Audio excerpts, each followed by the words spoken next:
Ladies and gentlemen of YouTube, welcome. We are going today to go over all cards face up and strings and decide what we do. All right, let's do it. All right. I'll take the first one and then we'll just go around, I guess. Let me get this. Are you guys able to see chat in the window? We do see chat. Yes. Okay, cool. All right, so we got where are we at here? Let's see. So King 9 cutoff. That probably bottom of range for me, might even be cuspy. So that could probably open. And if he does, he should take it. And if he does not, Jack 6 suited on in the small blind can raise there, and he should take it. So let's see what happens. King 9 does open, and he takes it. So that one was easy.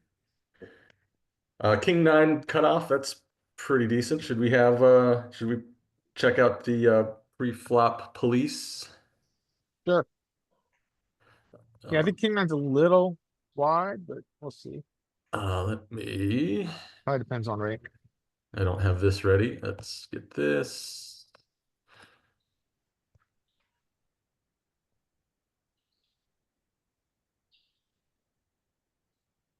Cut off King 9. Yeah, that's the cuspy one. Okay. All right. We did all right there. He limps it, doesn't he?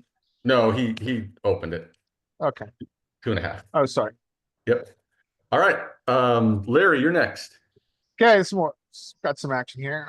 We've got a broken stack. We know they're gonna call their Queen Jack. So Ace 10 opens, King 10 should fold, Queen Jack should three bet or fold. They're probably gonna call. And he heads up. Okay. Ace 10 open 3x. They just flapped.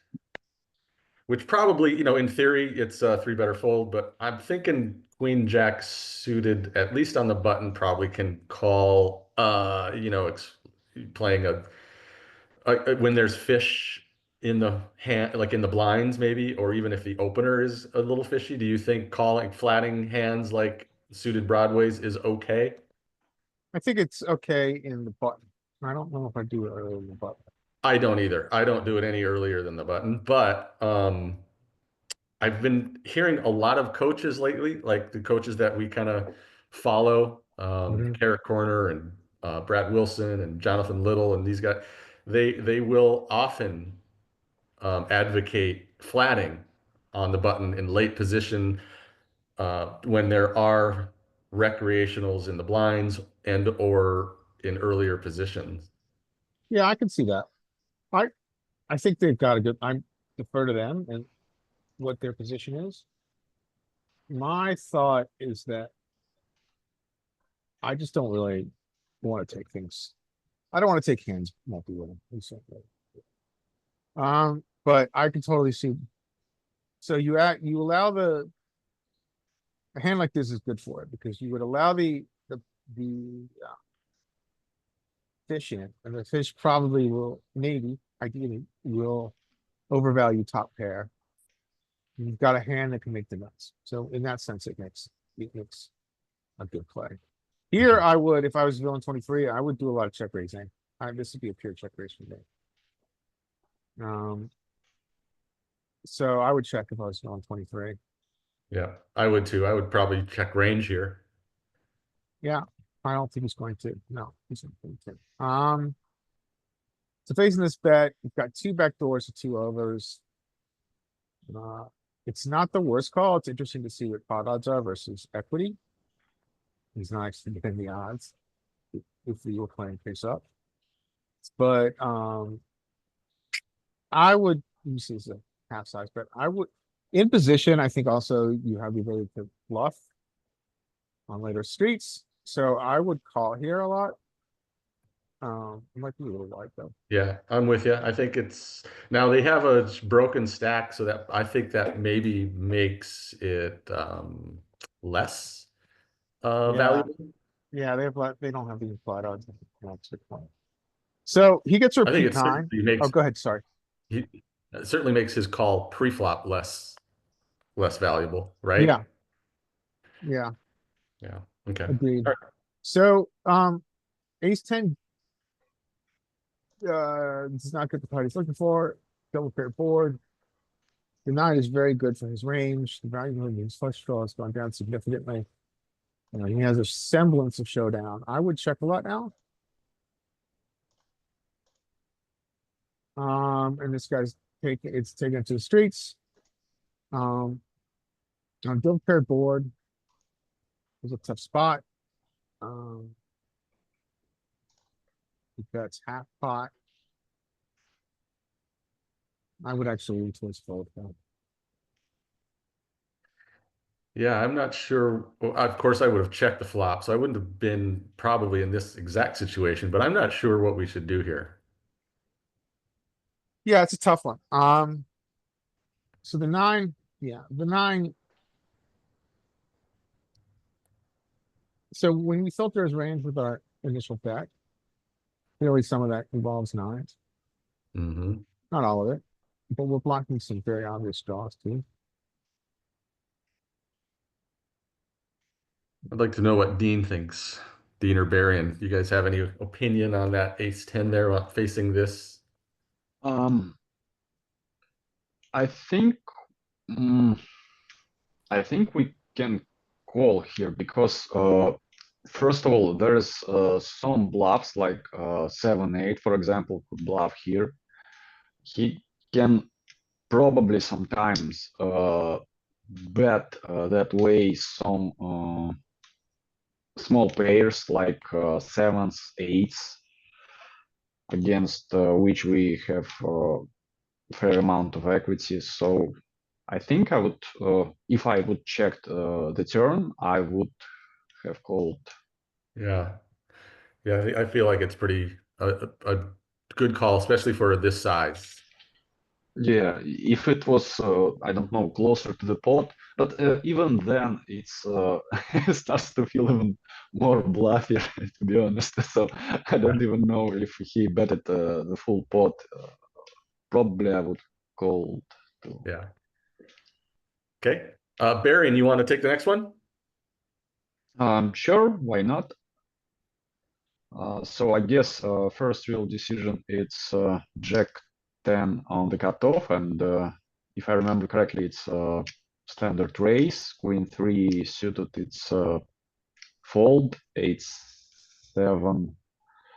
I think fold 2, 9-4 fold, and sevens. There are some three bets, but very rarely. I think like 5 or 10%. So it's call, I guess. Yeah. And who did you say would raise? Jack 10 offsuited. Jack 10 in I, I'm the. not. I'm not sure. Maybe it's a fault on that position in 9 max, but on us. Yeah. I think Jack 10 would be outside of the range of opening hands. But you're right. I mean, they've made not. And again, I think what we typically try to do is just sort of kind of look at the hands and say, in theory, here's what should happen. And then we'll find out whether, the players at these tables, what they actually do. Like this is, I think it's wide and we can see that. Like I think Jack 10 is a pure fold from the hijack in theory, using these ranges. I don't know. Oh, there is a little sliver of it in there, but I know I personally don't open it in the hijack. Yeah, I think this is a little early. I mean, it's a little early. I wouldn't. I have And personally, I have not and seen too I much Jack think 10. it's a bad sizing too. Yeah, The especially opening. with his broken stack, right? Yeah. And now that he does raise, what's the action behind him in theory? What should happen? Everybody except for the sevens should fold, and sevens most of the time should call. Yeah. Well, it's a good board for the Jack 10, so definitely worth a continuation bet. I think anything between 33% to 50%, it's okay. And sevens, they're in a tough spot because especially against that sizing. Honestly, I would probably surrender depending on the player. I would surrender at least some of the time because, well, because board is paired, even black 7 is a good out for us, but we only have 2 outs, and it's really hard to keep on playing other streets. 8 is bad card, 10, jack, king, ace. It's basically any spade is bad card for us. Yep, I'm with you. I Almost think, half of the deck we cannot keep on playing, so I would probably fold, but I yeah, guess it's going to be call here. I think you're right. I think sevens are a fold without a spade. I think with a spade, it's probably I don't know if it's a pure call or not, or if it's still indifferent even with a spade. But yeah, and that happens to be me. Let's see. I do fold. Okay, good. I think I'm with you, Barry, and I think that's a fold, especially to the bigger size. Yeah. I think it's called call with a spade, fold if you don't have a spade. Even with the spade, do you think that should call with versus the bigger size? Should we check it? Should we want to don't do it Yeah, quick? let's run it. I think so I think the fair board, I mean, it's less for him to actually connect with. I think I lean towards call with the spade. I think you have to defend some frequency here. Queen I nine spades, thi- queen of clubs. I think strategy is going to change a little bit because it's a paired board. So if it wasn't a paired board and we didn't have a spade, and one of our outs would be out for the flash, that would be horrible out for us because we gonna lost a lot of money with when we hit our set against the flash. But in case of paired board, black 7, it's basically a miracle out for us because we now can not necessarily stack flash, but win a fair amount of money, which is good. So I think because for board is paired, it's not so relevant the color of our pocket pair. I can see your point. I think that we do have to defend some region of our range. Here we're, in theory, we're folding out about 60%. But we are gonna have to defend some portion. And I think calling with sevens here. I mean, we can see we're indifferent, right? So we're both right. Folding is Yeah. fine, calling is fine. You have a very good point. I think that with the spade, you get called. But I see your point. And then now if we look at a smaller bet size, let's see what kind of a difference it makes going to a B50. Sevens become a pure call there. I don't know what the EV was going to look like, but I mean, it's 12 chips per 100. Am I reading that right? Yep. So that seems like a pretty good, and of course, versus the small size, a B33, which is the preferred or more frequent size. Then Even better. even without the spade. Yeah, that's still indifferent without the spade. But yeah, okay. Very good. Good look into it. Dean, this is you. Dean, if you want to put it in chat, I could read it out on the go. I assume Mike, you can't see chat or you can see chat. No, I can see chat. It's Okay, yeah. cool. All right.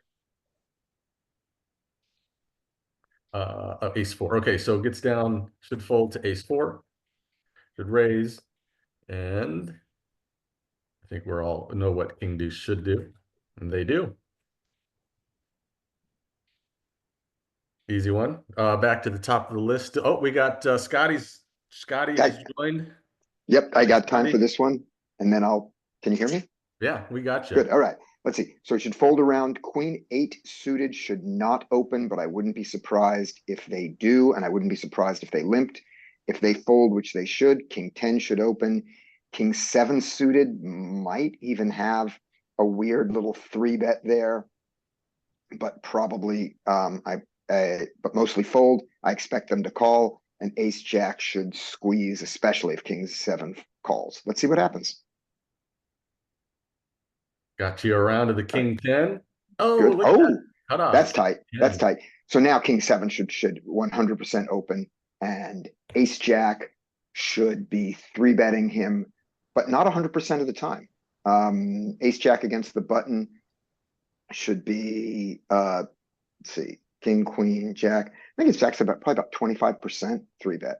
So he can call, but he never ever fold, of course. Okay, let's see what he does.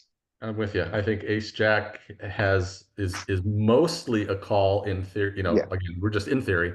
Yeah. And they go, ooh, look at their little dinky little size. Yeah.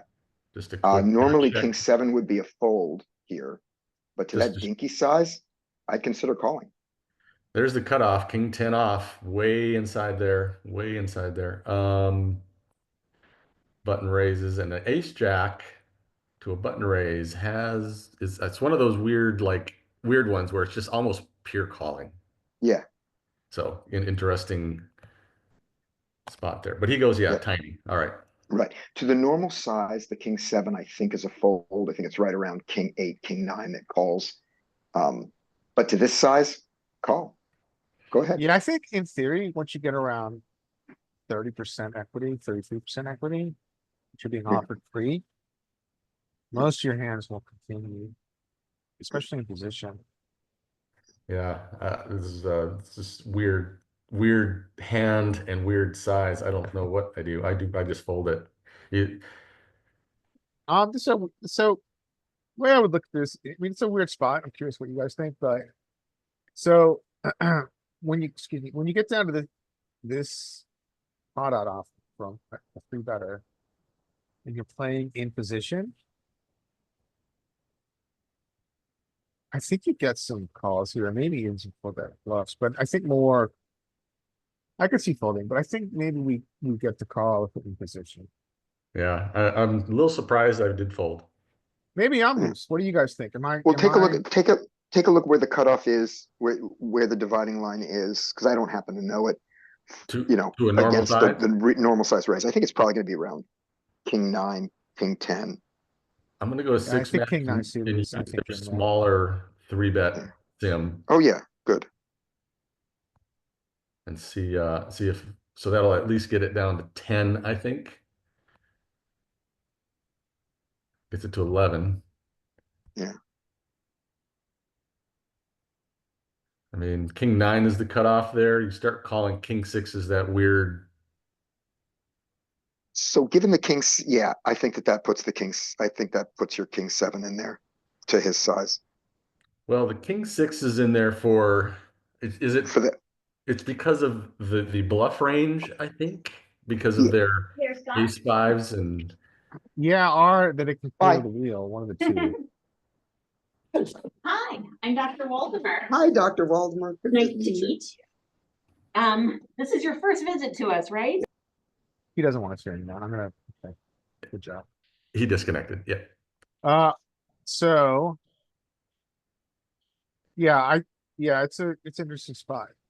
But yeah, I'm a little surprised having the suited king that I folded. A little surprised at that. I think maybe I was trying to be a little bit more conservative to the 3-bets from unknowns. Yeah. But then, of course, if this was a reg, he wouldn't make it 8. So Yeah, and that's arguably another reason to call is that you're now doing it to recreational fire. mm-hmm. All right, so Scotty, back to the top of the list. This will be me. We got ace queen. That's a pure open there. And we should raise and take it in theory. Let's see what happens. Was there a poster? No, this villain just makes it 4.5. Okay, he makes it 4.5. Well, that should definitely take it all the way around. But of course, we get the flat from a broken stack. There's no way he's getting the price to set mine And here. Broken no. stack and bigger size. And Queen 6 should be a fold, but we often see villains call just about anything when they're in the big blind and get multi-way, but that is a pure fold. Let's see if There he we- gets rewarded. Yep, let's see what happens here. Oh, villain gets the top pair, top kicker on this flop with an early call like this. It's probably in theory going to check a ton. However, we can certainly get out of baseline and just c-bet a lot as well. And if it were me and I saw the broken stack, I think I would just start with a c-bet because I think I don't think we have to be too balanced versus villains that are calling like this. But anyway, he goes like pot, which I don't think is a right size. Because In theory, this is cray cray. But this is an interesting call. He's like, I've got 2 back doors. I got a pairs. and now we're basically just over a SPR of 1. I wouldn't mind. We went check here pot. if yeah. And he called. I mean, he was super filtered. So we have the ace of clubs, which takes a lot of his, I don't know, his loose calls away. Like he's not going to have as many flush draws. So I almost feel like we could, if we were villain 41, we could bet or check. So I would check raise. yeah, I think it's just your stack to pot ratio is just really set up for that. Well, Yeah. he goes a third, and he gets a fold. So yeah, so interesting play from these players.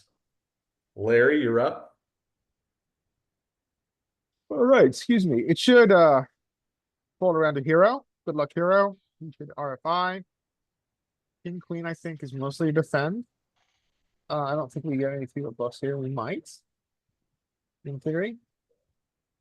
We got a Okay, limper. so now this, forget everything I said. So, this is, I would, hero should ISO to 4.5 or 5.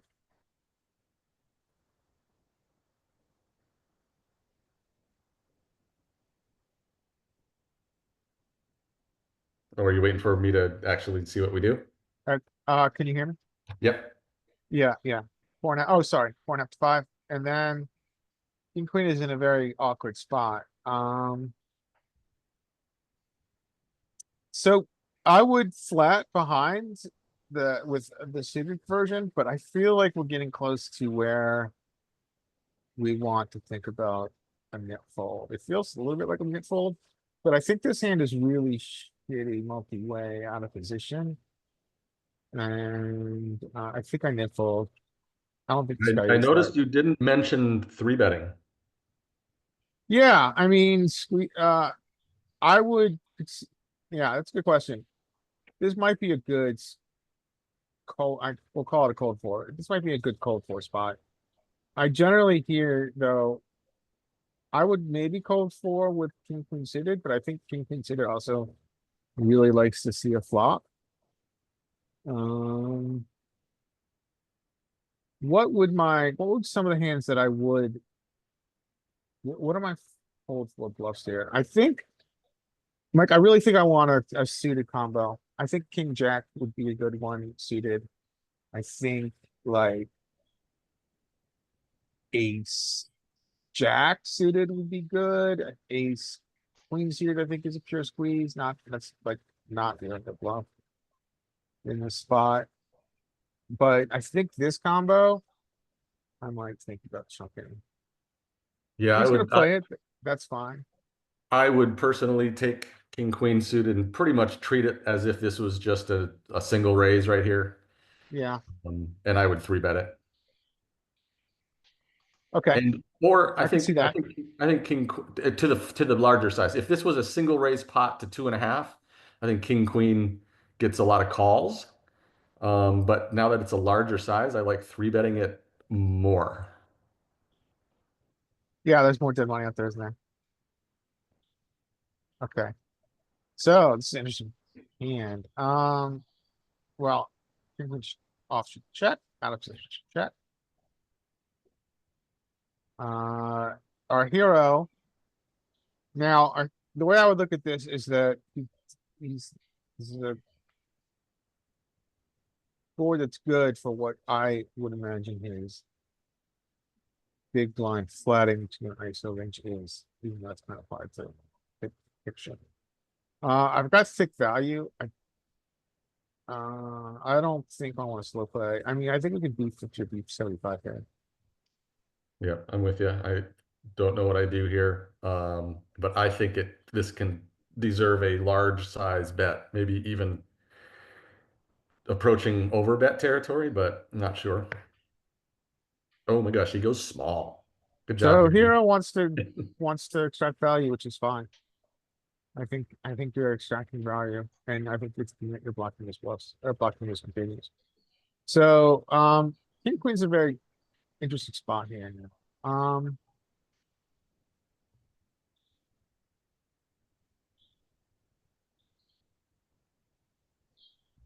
think you need to call one, see what happens. I think so. Personally, to that size, especially, I'd be more interested in facing a B75. I think that might even still be a call. What do you think? I think it'd be 75.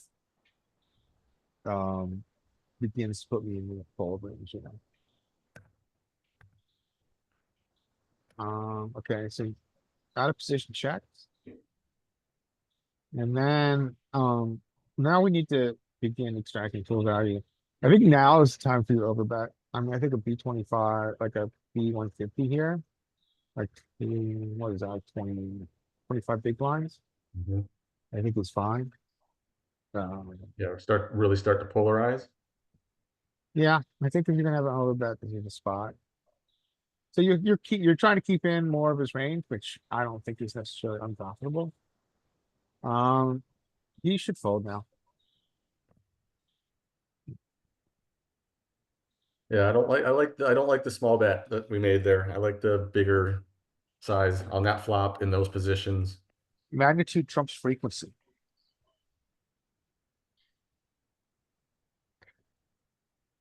Larry Berrien. Okay. Everyone should fold except for the ace jack. Ace jack should raise, and then 4-9 should fold. Yeah, that was an easy one, Berrien. Let's give you the next Yeah. one too. You'll take this Sure, one. why Nick. not? You'll take this one. I think once again almost everybody should fold except for Jack 10. Jack 10 is a raise and King 8 is a defense. I guess there is some very infrequent free bets, but most of the time it should be call. King 8 on that board, it's definitely check. And Jack 10, I think you can bet small here often, but with Jack 10, I think most of the time I would check. They decide to bet. I don't like sizing very much, but it's I would bet smaller if I were betting Jack 10 here, something like 20% or 30, 35. But it's okay. And King 8, I don't like floating against that size. But if it was smaller, I would definitely with backdoor flush draw and backdoor open-ended, so to say, and backdoor gut shot, I would probably raise sometimes and probably flow sometimes, but against half the pot, I think I would fold here. Yeah, I'm curious if King 8 would be a good check raise hand too, with the overpair, the back doors. And it's an interesting spot. And I'm also curious about the c betting button big blind on this board. If we are fully squared into the marginally made, but also on a really good board for us, maybe. But I think we could go either bigger or check. But yeah, or small. Like we might have all the choices. We'll check it out though. But King 8 defends by calling, which I'm curious if there should be any calling.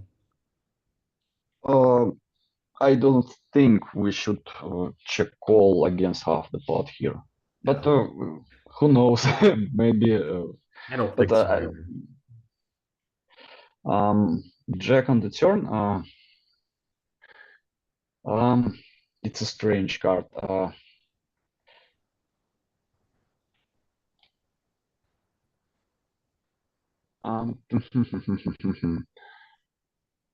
Half the pot. If I were betting half the pot on the flop, I would probably would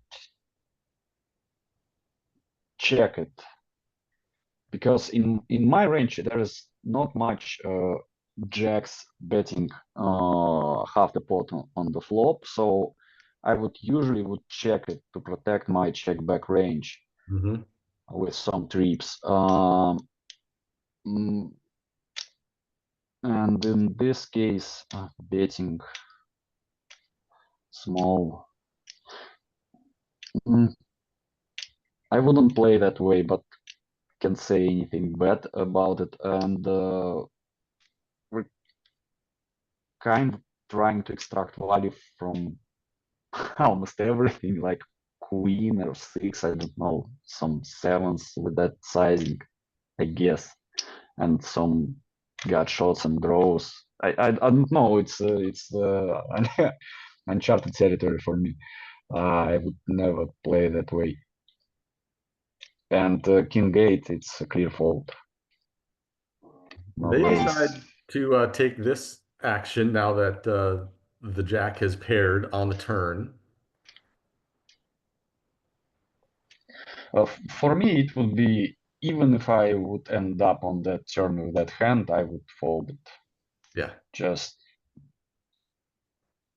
I have think some. it's an interesting play because of, like you said, you probably wouldn't be betting a jack on the flop, which a lot of us wouldn't. We would often check second pair there, and therefore a jack is pretty good for big blind. And even Yes.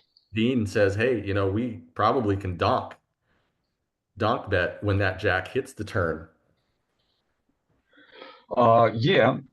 King. Well, if we float at the flop, we can on the six or jack we can donk for sure, because those type of turns are good for our range. But it's like, and it's a good raise theoretically, because jack is our card, but I just don't like the holding, so I would fold. Yeah. Yeah. And if we get into a hand where we're like just outside of all like realm of where we shouldn't be, we don't have to spend time on too much of a hand when none of us would really kind of get here. Like we'll see a lot of this goofiness from Yeah. recreationals, but he does take an action that seems reasonable. I mean, he shouldn't call. I think we're all in agreement. You just either fold, but he takes this action, which kind of makes sense. Yeah, And I even agree. look at Jack 10. I mean, if you got Jack 10 here, you're kind of like, well, I mean, I got trips, but am I really super happy about it? Definitely not. Well, with Jack 10, it's not slam dunk call, but it's okay. There is a lot of jacks, not a lot of worse jacks which could play that way, but fairly good amount of them.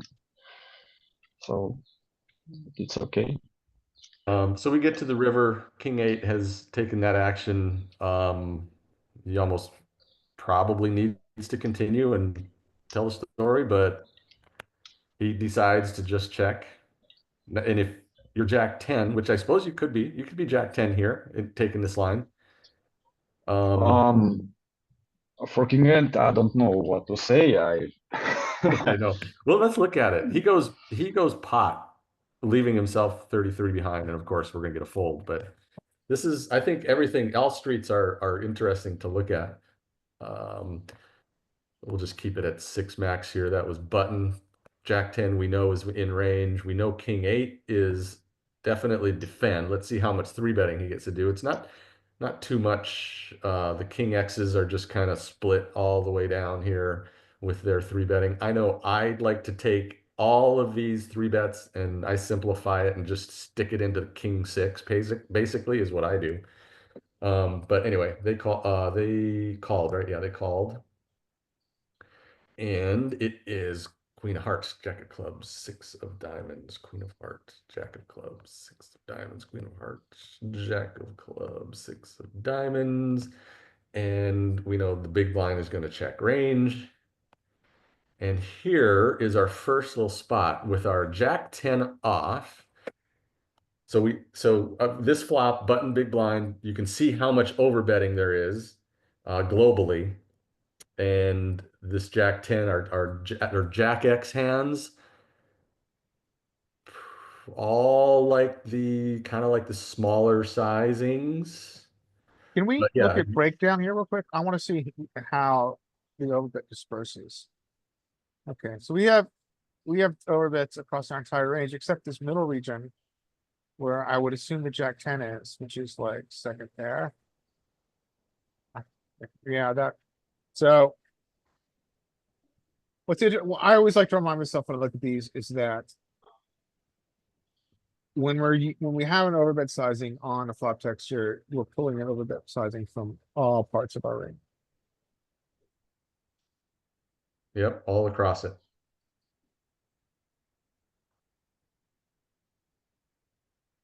It's an an important theory lesson, I think. So yeah, so that the Jack 10, I know if it were me, I probably would have checked as well. I don't think I would have used their sizing just because I typically, I don't know these frequencies like like a solver does. So I try to simplify a lot of stuff. Sure. Would have been more of a check type hand. But I did anticipate having overbets on this flop, and I didn't figure our Jack X type hands are going to do that, and they don't, which is good. But he chooses the small size, and the king 8 of diamonds is just He fearful. chooses half the pot, if I remember correctly. Oh, did he go half? Did he go B50? Half. Yep.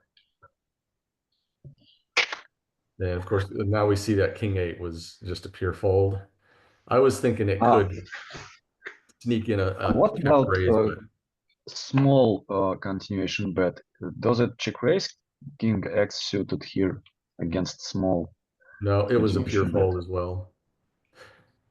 Get Yeah. down into the very bottom of your king X, then you see some check raising happening. Sometimes king 2. What did they do? They called, didn't they? So we're off the reservation. I don't know if we need to go any further. Yeah. Although no, I'd like to see a donk strategy on a paired jack. So big blind called. Let's assume he has a range you can call with, and we got the jack of spades. Does big blind get to donk? Yeah, there's 33% donking in here. Of course, it doesn't include the combo he has, but yeah, there's some donking that gets to show up here when they pair that jack. And let's pair the 6 just to similar. Yes.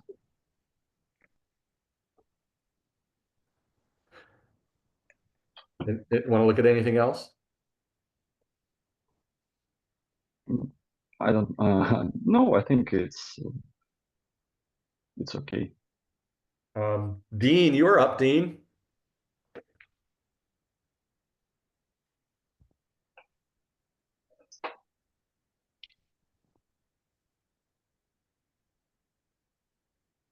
9-7 raise on the button is where we get to first.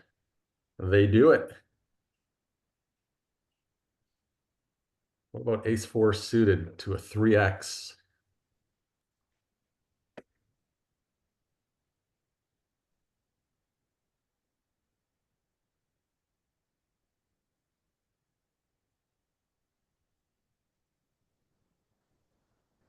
What do you think? Do you think it like if we were the pre-flop police here, what do you think solver does with ace-4 suited? I'm guessing that this player calls, but what do you think theory says?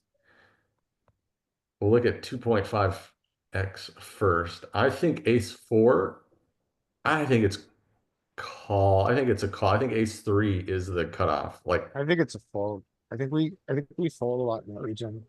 yeah, I think to 3x, I think it might uh be a mix of folds. It's a pure fold to 2.5. So yeah, Yeah, the 3 is going to be even more so. it's kind of like, it just isn't enough. Nutted equity potential. And it's a lot of, we're getting dominated potential. Yeah. I'm not even gonna look at the 3x. Okay, so I'm sure, I mean, oh, they fold. Good fold there, villain. Okay, good. Most players at this stake, this is 50 NL, by the way, are not folding any ace. Dean Scotty's not back. Let's go back to the top of the list. Mike, right, we get to raise our aces. Sevens are just going to be a fold there in theory. They probably aren't going to fold, but let's assume they do the correct thing and fold. And it should go get around a 10-8 suited to an early raise. Probably is probably a fold. It's probably depending on size. They go, oh, they limp. Okay, well, here Oh, we go. God. We're gonna see some stuff here. All right, sevens. Now that we got the limp, I know if it were me, I would ISO to 4.5. They go to 5, which perfectly reasonable. And now the 10-8 should fold. And aces, of course, we know what we're going to see. We're going to see the raise. So we'll see what happens. Oh, they just flat. Look at this. Here we go. Tricky limpers. So if we get to here with sevens and villain 17 with the aces, of course, we know they're going to check.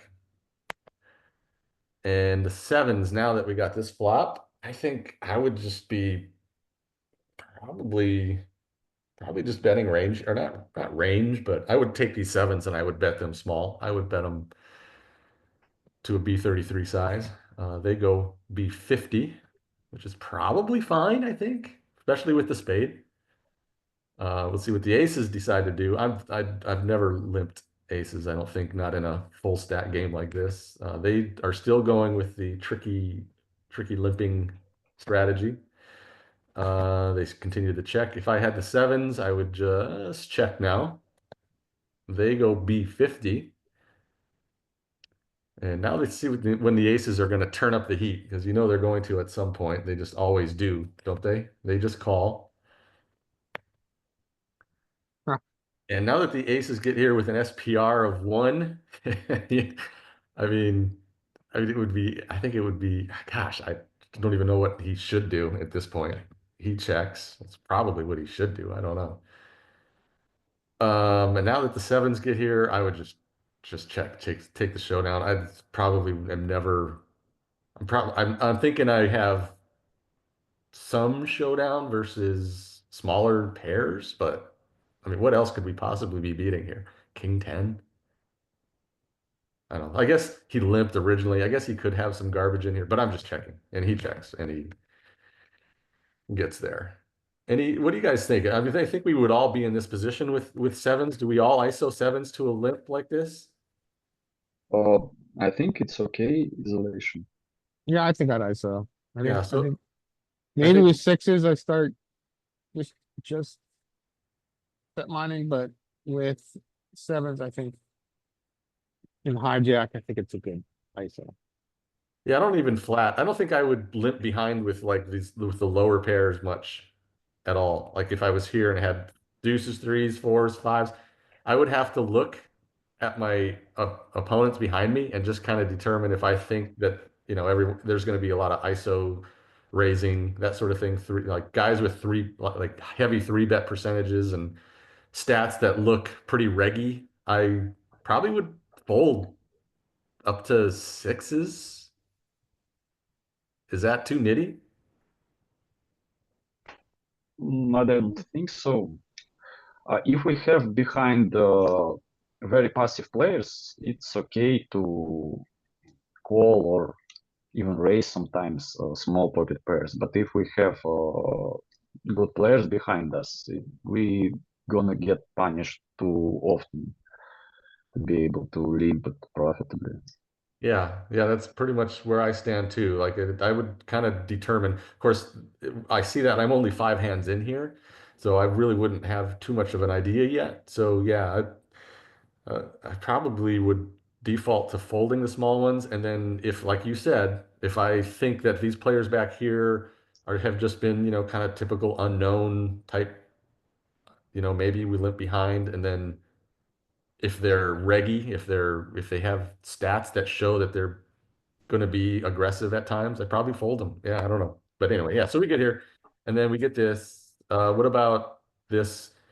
My initial thought was kind of almost like a range bet almost, like just not, maybe not a range bet, but a high frequency C bet.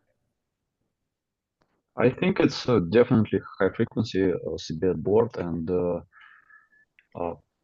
I usually would bet 33% here, but I guess 50% also is used by solver and also good. So Yeah. the flop Okay. I think is okay. And then now that we get here, I know I said I would just check behind. Would anybody continue betting?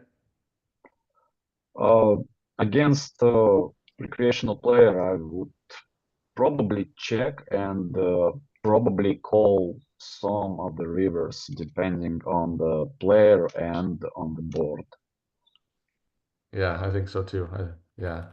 So, okay, cool. Because these spots come up a lot, and you know, we don't have anything to really gauge what what theory says or whatever. But yeah, okay, that's good. I'd like to discuss that with guys like you guys. Larry, you're up. All right, I think fives are a little early here. Cut off hijack, low jack, UTG +1. I think fives are a little early. It might mix. I think people are gonna open it, but I think it's a fold. Fours are definitely a fold. Um, but I think they're gonna play it. I think what happened ideally here is that ace eight is really cuspy, I think. Um, I think ace eight gets to play, so I think it should fold around to ace eight. And king jack can 3-bet it call. I would 3-bet it a lot. And But I think we're gonna see. Say it you're again? referring to ace eight in the cutoff, I assume, right? Yeah. Sorry, not here. Yeah. But I think we're gonna get an RFI from fours or fives or both. Yeah, I think you're right. There's very, very small, I think there might be just a sliver of raising from that position with fives. I don't think there's any raising fours from that position. And then the ace eight isn't open from the cutoff, but just for so we can look here. Let's go here. Let's police these fish. Yes. So fives at under the gun +2, just tiny little sliver. Any earlier, and I think fours are still a little sliver under the gun.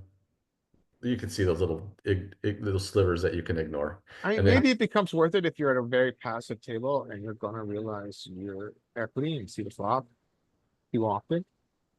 But I Yeah. think generally it's too early. If you have anybody who's an active 3-better, and there's your cutoff. There's your ace eight in the cutoff. So well done, Larry. So the fours do want to.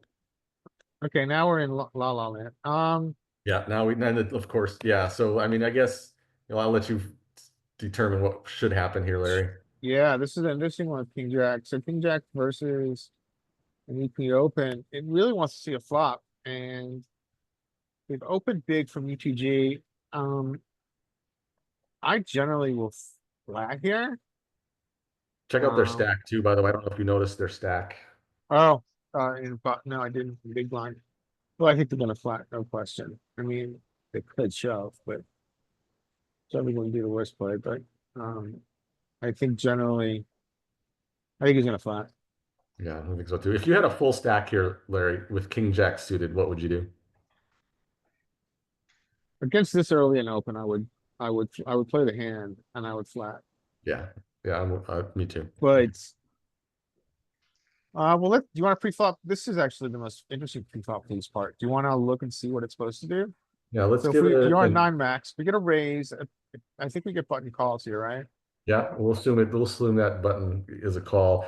And of course, we're making assumptions that they're calling a correct range, which Yeah. you know they never do, but let's just assume they're making a Or correct. should, as Fish Cake mentions, it should.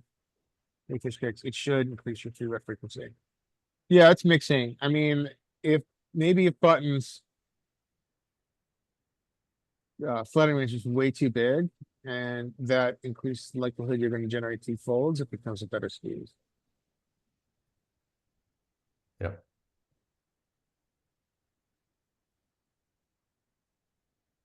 Alright, so.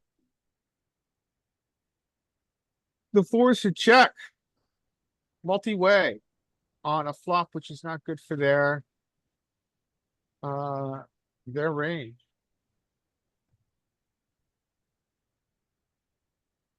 So they should check ace, 8-10, who fucking knows? Yeah, right. I mean, Okay, that's something you can do. okay. And well, let's see, he has to be villain 7, is, but he should fold without any backdoor equity. Well played, 8-10. Yeah, okay.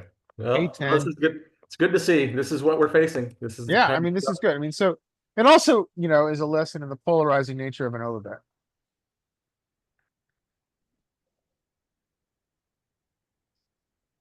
I mean, his range, like, let's just, I mean, if he has like a normal range in the button calling there, kind of a normal range. I think this flop probably gets to bet a lot. Like, if it does check to him, he probably does get to bet a range quite a bit.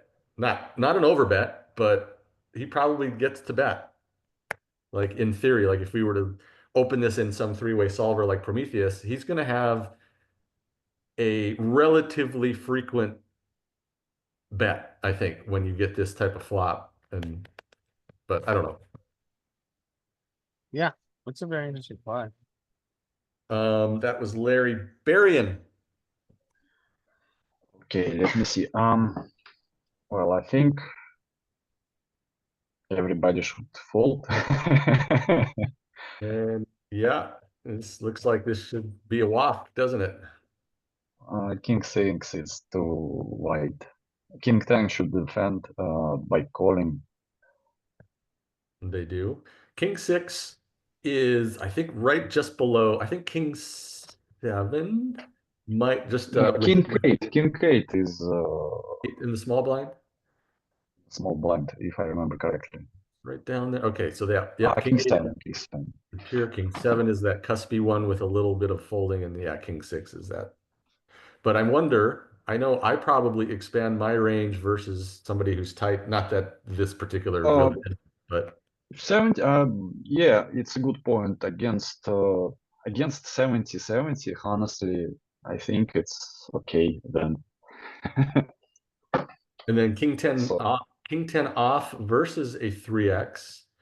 I think probably mixes some 3-betting. Yep, it does. Okay, good. I saw that. I don't know if you wanted to take a longer look at this, but the King 10. offsuit variety is pure Offsuit. call. No. Yep. No, it's a call. Yep.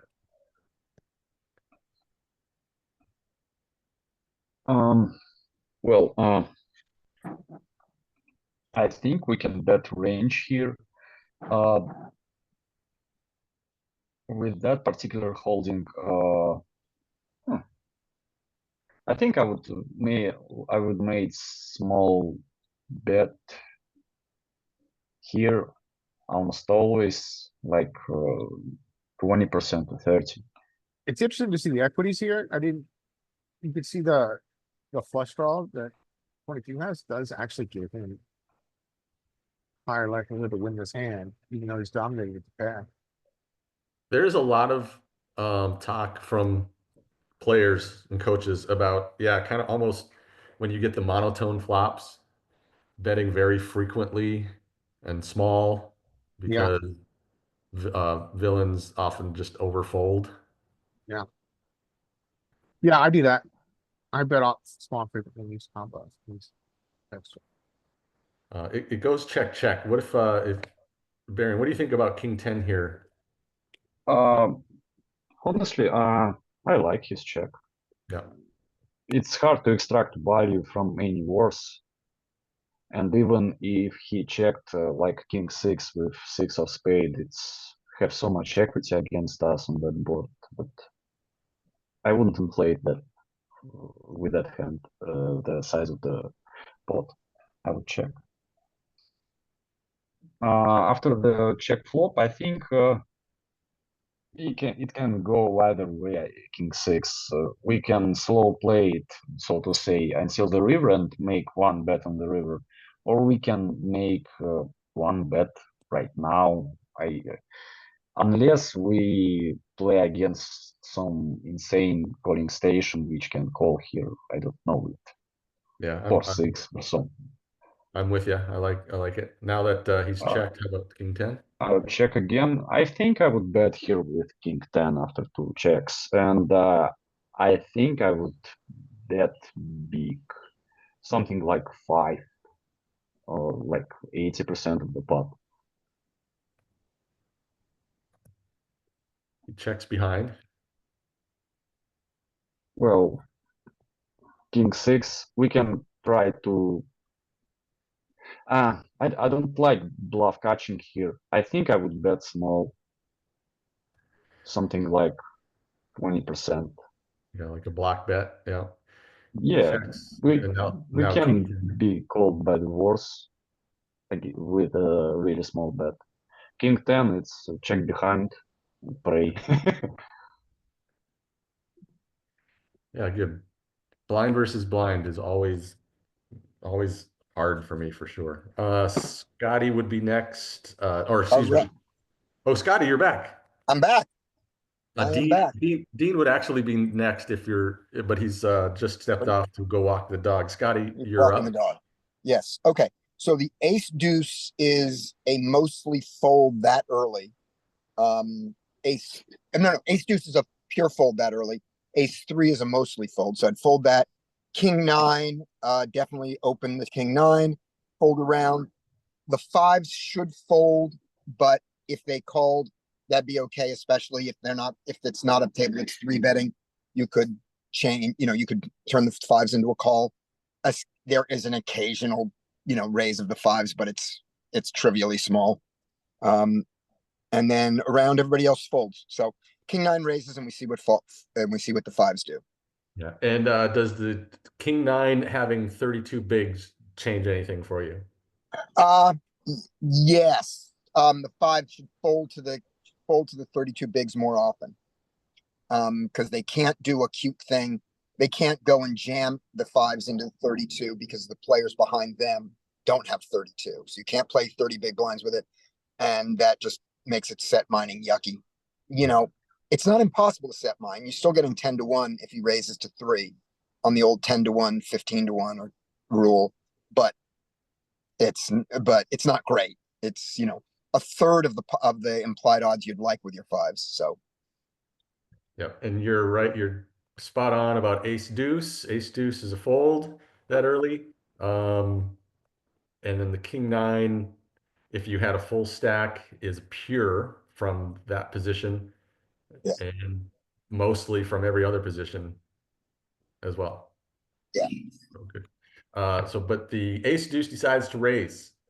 Once the ace deuce raises, the King 9 probably has about 10%, maybe 5% of 3 bets. I wouldn't take it. the fives are in the exact same situation, except that with 183 and 115, if he elects to call, it's a much better call against this ace deuce than it is against the king nine. Yep, so that's fine. Ooh. It's not it's not GTO in the strict sense on the NL50 rake with a different rake structure. It's there. If you're playing timed, it's a fine call, but it's mainly, is it a three betting table behind you? So if you got to see the flop with your fives 95% of the time with this play is just fine. And if you folded it, that's okay too. Yeah. Look what happens. You get a stupid raise from the ace seven. So the ace seven is a clear fold, and that size is stupid. To that stupid size, though, the ace deuce in the middle could consider folding, and the five should 100% call. Whether oh wait a minute, he's only got 26. He's only got 26. The five should wait to see what the ace deuce does. The ace deuce folds. The fives should not fold here, even for this, I don't think. Let me see. This is tough. Fishcake says it's trivially easy, but that's because you're expecting the guy to have an actual stack. You're putting in 6.5 more. You're not getting anywhere near. There's nowhere near 60 behind. I don't know if I want to jam this just into 26 to this small size. This is not trivial. I'm on team fold. It's not a bad fold, but the size. So Fishcake, I can't read I'm on my phone, so I can't read the comments in full. So someone will have to answer his comments. Yeah, he says, it's just he says the 3-bet size plus the dead money, and he's a recreational. You can call super wide because we are in position here. Okay, yeah. I mean, it's just, I guess you have to say that it's not a pure set mine, and it's scary for fives not to be a pure set mine, and you're not getting the odds to set mine even with the dead money. But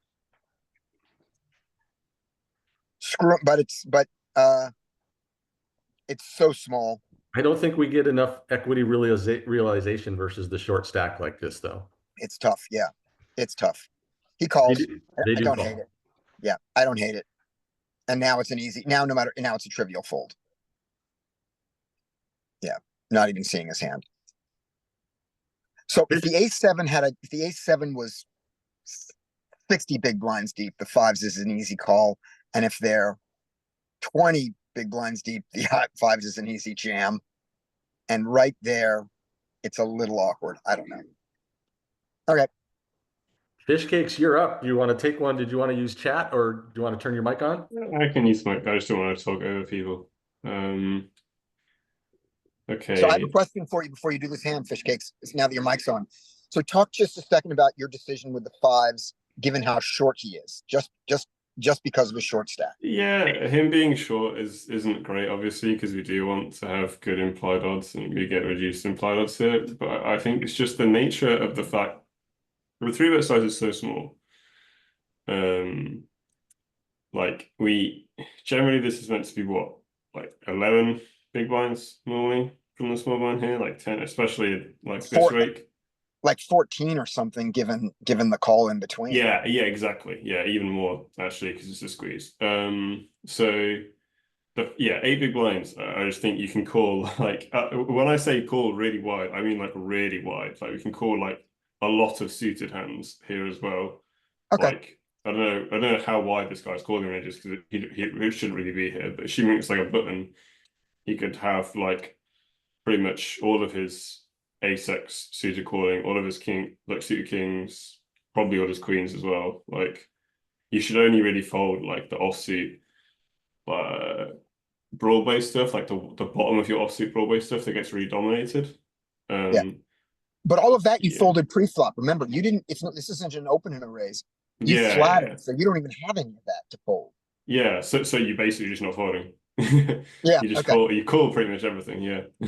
So 6-7 suited, and if for some reason you did some weird 6-8 suited here, or 8-10-8, if you just decided to play that way, You probably then still call it. you just Yeah. continue on. You go, well, Yeah. it was a 2.5 big blind mistake, and now it's an 8 big blind mistake. Let's see the flop. Yeah, Okay, pretty much. thank you. All right. Yeah.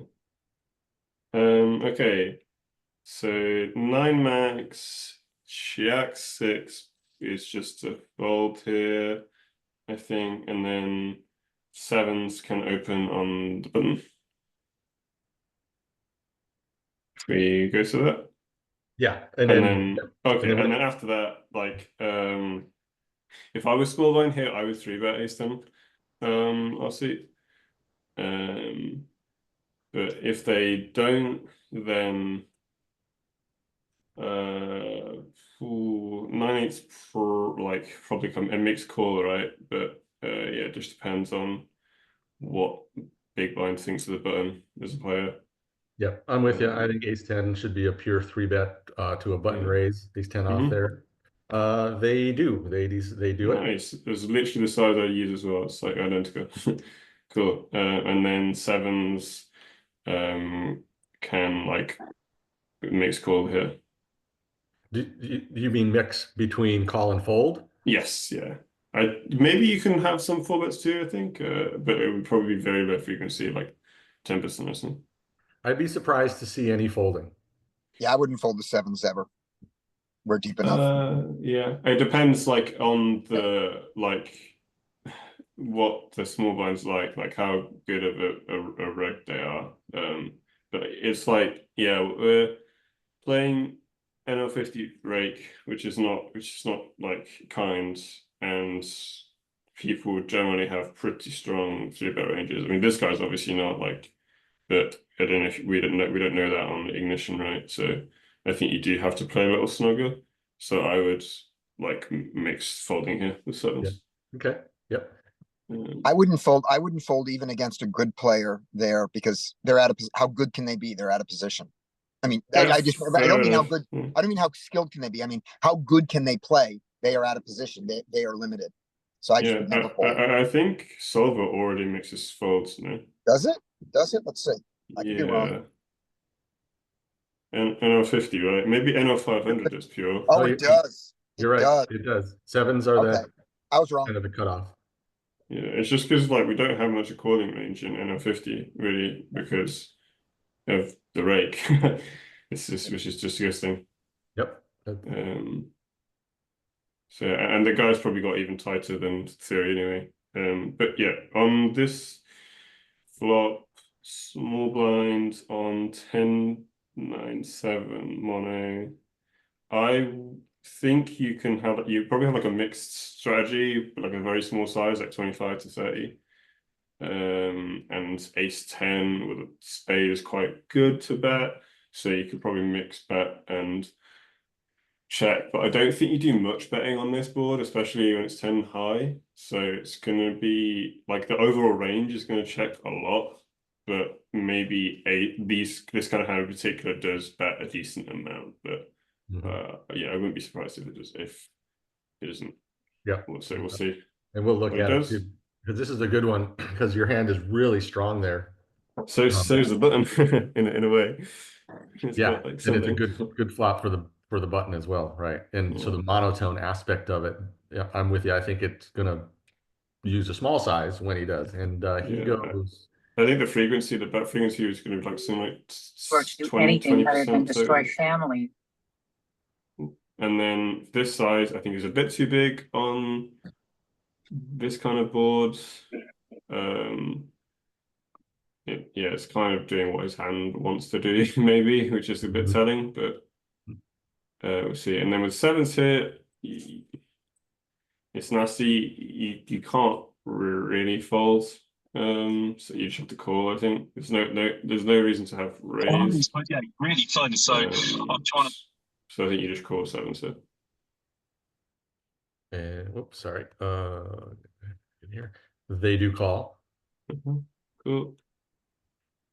Let's go to 10. So brick on 10 doesn't really improve any of like small blinds range, so don't think it's not like you're gonna have a crazy high betting frequency here. I'm not sure what size you'd use after mono flops. I've not studied this really. I only know about the actual flop node itself. I'm gonna guess it's probably like B50 or something like that, or like to 75. It's probably not too big. Maybe even still has some small bet too. And ace 10. With a spade, do you still bet there sometimes? I mean, if you maybe you don't have, maybe like the solver specifically is checking ace 10 because it has a pair, but maybe, yeah, I'm not sure. Yeah, the EV distance probably isn't too big, but I don't like the jam. That's really bad. It's also really weird because it's not something you do with a flush, I don't think. So I don't really like it. It's a kind of like a weird semi-bluff as well. I don't know, I really hate this. I mean, if I was the button, I think I would tank call it because I don't think people do this with flush. This often. feels yeah. like the definition of a mergey play. Yeah. And yeah, I think with sevens, even though it's pretty disgusting, yeah, I don't see like why like an ace, any of his like suited Broadway, like ace high or king high stuff is going to do this. It's like who in their right mind thinks, oh yes, I'm gonna I have like the nuts basically, and I'm gonna make him be in a really tough spot. You're gonna go like B50, and then get it in on the river to make it hard for them, right? So it's just weird. Unless he's leveling. So yeah, but cool. I like the buttons I play there. It's nice. Yeah, I think the size is just like like crazy. The one thing you said, when you said on the flop, there was no reason for the sevens to raise. Would you consider raising there with the sevens? I mean, what does it achieve really? We'll fold out like I don't think he's going to fold, and because the size you would raise with would be quite small generally in the 3-bet pot. So Yeah. it's not like you're going to get any of his bluffs, which are primarily coming from offsuit like broadways with a spade. They're not going to fold really. And you're also not going to really give them a bad price. He's just going to call you off with his like flushes. All of the air hands will fold, so they won't continue bluffing on a turn. And if he did bet like an overpair, which you would like to keep around, maybe, I don't know. Maybe he's just worried about maybe this. No, because all the overpairs without a spade are gonna just fold anyway. So I don't think you'd raise that much. I mean, maybe you do. Okay. I would be interested to see. But yeah, I don't think you would. So here's the so flop imagine strategy that we were talking about, and you were spot on. It's using a small size all the way down to 20%, B33, B20. I was curious if the having the ace of spades, like if you'd ever check more often without it, but it doesn't really seem to care. Yeah, it's pretty indifferent. He went big, which is not a thing. He went almost half pot. You're just gonna have to you're gonna have to like 33 and then like go off of that. And you could kick half pot, but the sim will immediately break down. You can I think you're able to see like it's because it's not really represented. Yeah, we're just gonna have to extrapolate like the folding range basically. It makes sense. Yep, right. there's no reason. I don't think you have much of a raising range here. You are very right. The turn is the interesting one. What's that kind of size they use on the turn? I think you generally like don't want to go too big. Yeah, there you go. 50 and 33. I thought it would be mostly 50, but at least it's still there, I guess. Yep. I'm still surprised how much of the trash is still being used, which is crazy to me. And the only hand that really jams looks like it's jacks. I don't know if it's doing that with a spade or not. Yeah, with a spade, yeah. Yeah, That's you need the spade. it, yeah. Which makes sense. I guess if you jam, you can actually start denying some calls from flush draws. But yeah, like I don't know why ace 10 would ever do it. So I guess the reason Jax does it is that if somebody folds an ace, a king, or, the king or queen of spades, that's great. And if they fold, just an ace, king, an ace, queen, or a king, queen that has no spade in it, that's also pretty good. Yeah. And those are the one things that might fold. Yeah, if you click let's just see it goes to the all in and we'll see what the solver is trying to do with it. I imagine it might be one of those situations where it folds out worse hands, but actually gets called by folds out some hands that have decent equity against it, but still gets called by worse as well. Yeah, it gets the Yeah. king, queen I mean, without a Jacks- spade folds, and Yeah. that's good. The offsuit jack ones won't matter because they won't have them. Yeah, look, the queens fold, right? And the ace Yeah. queen is going to have very good equity against you, right? Yeah. With a spade. But what's it getting called by still, right? It's still going to get called by eights. Is it? Yeah, and not too much, honestly. But it's interesting. Yeah. Oh, it's cutting with ace tens. There you go. So it's it's doing that. It's like getting called by worse hands that it dominates basically, and it's folding out hands that have really good equity against it. Mostly the ace queen, I think, the offsuit ace queen. Yeah. But yeah, I don't think you'd ever see that play in practice done well. Yeah. I was curious if we got to the button node after a reasonable size bet, what sevens would do all your sets. I'm surprised it's jamming now. I don't know why. Yeah, that's one to look at later. Cool hand. That was a good exploration on the flop there. I thought that was good in the turn too. So Richie, you would be up, but you just want to observe today. We'll just hop in if you want to jump in, okay? That takes us to the top of the list. So this would be my hand. All right, ace king. Oh, and I get to play one too. Ace king raise and get around to the small blind. That should pretty much be a pure 3-bet. And back to hero under the gun with a small blind 3-bet is gonna that early versus a small blind 3-bet is actually, I think, gonna have a lot of calls and or 4-bet, but I think it calls quite a bit if I'm not mistaken. We get a 3-bet from the button. So now ace king should 4-bet. I'm pretty sure that would be a pure 4-bet. I don't think they're ever gonna start considering anything else. I don't know if the size is too small to well, okay, villain 42's got a stack of 40. Which kind of, I think, makes it interesting on whether he can just, yeah, I think it just 4-bets here rather than jam. Now, if under the gun had 40 big blinds and button had a full stack, I don't know if it ever would just jam, but I think 4-bet's just the way to go. Let's see. He goes 4-bet, and that's probably decent size for this situation. Ace king this early. Now I wonder if it would ever just fold. If solver mixes fold, I don't know. No. Because there's just so much money in the pot, and your equity is going to be good against the range.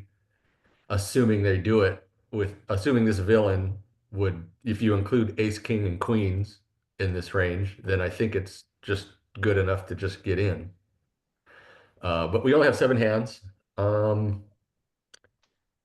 I just know that theory kind of does not love ace king this early to a lot of action behind it.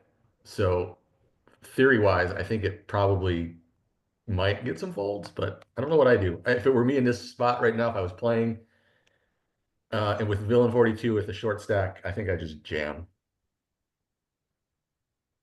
I'd probably have to determine that I don't know what this guy is only 7 hands.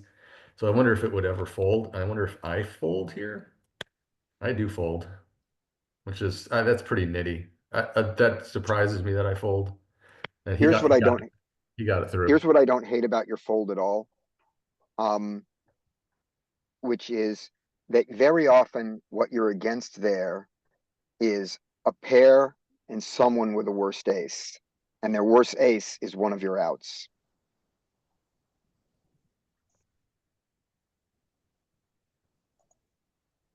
Yeah.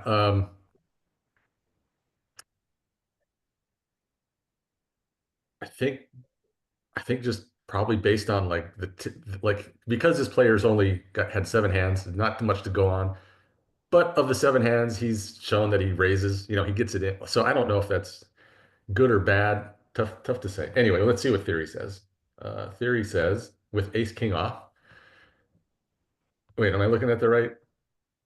Small blind, big blind. That's back to, it says pure fold. I'm a little surprised to see it be a pure fold. I Yeah, would good like job, to add, Hero. The I would small like to blind's add gotta be about so, pre-flop. Small blind have almost half of ace king to call, according to GTO Wizard, if I remember correctly. yeah. You're saying half blind or small blind what? Small blind calls in GTO Wizard almost half of his ace king. Well, we're seeing that it's actually 50, almost 50-50, 60-40 to raise or fold from the small No, blind. no. I mean, in case when UTG +1 raises the small blind, if everybody's folded, Oh, yeah. have ace king called half of the time. Yeah, gotcha. Okay. All right. Well, so I Yeah. thought that was really nitty, but I guess it's actually pretty reasonable. And you guys all kind of are on board with pretty much everything there. So that's cool. That's good to know. I think this might be one of those rare spots. If you look at the small blind 3-bet range on GTO Wizard, was it under the gun 1 open right? And then, yeah, I think it was this is a pure 9-handed open. 1, 2, Oh, no, 3, it's under the 4. gun +1. Whoops. Yeah. All right, get it back there. No, it is under gun +1. I think this might be a situation where people might be slightly looser than the theory with 3-betting, right? I mean, people would still 3-bet, or 4-bet, sorry, cold 4-bet queens here, right? But the thing with you, here's what the thing I'm thinking of is when you have the ace king there, you really want to be against ace queen and ace 5 suited, right? That's what you want to see when you have the ace king. And when we see the queens or the jacks, 10s, 9s, whatever it is, you don't mind. You go, oh, we're flipping. But because of that other player in there, it's very likely that you are under flipping. You've really got to be against, to be happy at this and take this call, you really have to be against ace queen and ace queen. And that's just not likely. If they have from ace the small queen, blind. then I think you have to call. If they have Right. like But ace, I'm saying the small blind. The button can have lots of ace queen. In real life, the small Yeah. blind doesn't have the small Oh blind. yeah, I thought you were saying if the small blind had ace queen, sorry. Right. Yeah, no, the button can be worse. The small blind does and I'm not saying in GTO, I'm saying in the real world, after a raise and a re-raise, small blind ace queen, I think the people who misplay it call it, and the people who play it right fold it. Yeah, So agree. you're I looking don't for a think they have it very very often. specific mistake of the 4-bet there. I think what you will see is queens though. From Yeah, small you'll see blind here. queens. Yeah. You'll see queens. The problem is that the button often has an ace or a king that's worse than yours. Wasn't the button?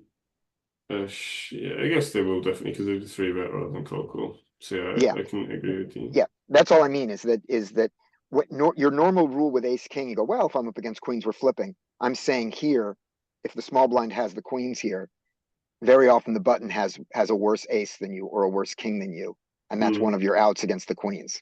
That's what I'm saying. Yeah. All right, now I'm done saying it. Larry. All right, off mute. Excuse me. Fold around to the cutoff. Queen Jack in the small blind. I think you fold. King ten, I think is a free bet. I assume you meant ace six on the button. Yeah, what did I say? Hijack? I You meant said button. yeah, you said cut off. Yeah, open, fold, three bet. Now it becomes to me a pure squeeze here. I would go to 15 big blinds. Yep, this would be a pure squeeze for me too. I like it. Yeah, I think it's a little small. Ace six here. I am not sure, actually. I think towards a fold. Yeah, me too. I think ace five's a call. Does It's queen quite jack suited. off ever get to three bet to a button open? I think it might. I think so, Yeah, I think it's yeah, low yeah. freak. I think it mixes. Yep, so it's got a little bit there. I thought, okay. Never calls, obviously, but when they do call, king 10 suited, in theory, gets a very good chunk. I would probably squeeze with all of this. So, yeah, I think I chunked that all in. So the size is 11 big blinds. But sometimes solver in this kind of situation uses, you know what I think is Why? using 11 big blinds because it's not totally out of position. Like it's not in small blind. It may play against a small region in position against small blind. So I think that's why the size is not 14. I think it's 11. Make it a cutoff raise and a button call before you put in the thing and just see if it what the size does.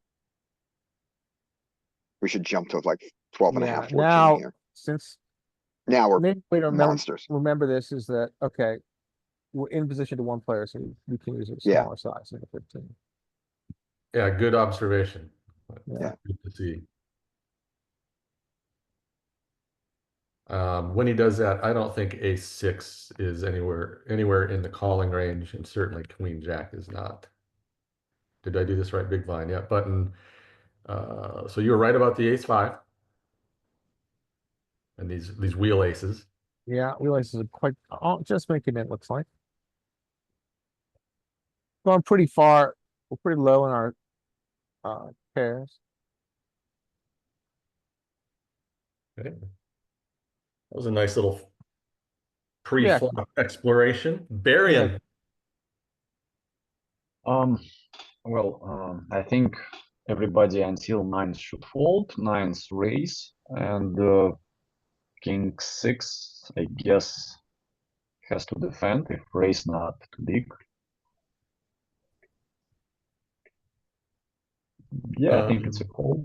It's a I know my ranges, and I happen to be hero here. I know what I'm going to do. Here comes I the think three bet it's because yes, yeah, and it's just and I know these ranges because versus the hijack, I put all of the king suited the suited kings, I should say, those low suited kings. I simplify it by putting all of these into king six and king seven. So I make king six and king seven pure. it's okay. Yes, Yeah, sure, why not? but anyway, yeah, just so there. That's why I think we're seeing that three bet there. Anyway, how about now we get to the nines? Nines. Solver, I guess, gonna call here sometimes, but I think it's gonna be break even hand. In my opinion, against most of the players because they don't three bet enough, it's okay fold. Yeah, good. Let's see where the cutoff is or where the threshold is. Yeah, it's a break even. Yeah, all the way up to Nines 10. and tens. So yeah. Barian, we have Dean. Dean, are you back? If Dean gets into chat before Scotty says go. raise the tens. Raise the tens to 4.5. There's a poster. Screw that guy. Poster? Or No, Dean can play the hand. no poster, Scotty. That's not a poster. On the oh, no, that is the button. Okay, fine. Raise to two, regular raise to 2.5. Yeah, okay, keep going. Okay, 2.5. Ace jack should fold. Ace eight should fold, but I wouldn't be surprised to see the ace eight call. This should just fold. This should fold around. Yeah. Ace jack goes for the 3-bet. That is aggressive. That is way more. And the tens should not 4-bet. They should just call. You What do you should think not fold. theory, what do you think theory says tens should do? There's some folding. Let me see if it's a pure fold at tens. I mean, I'm not gonna do it, but,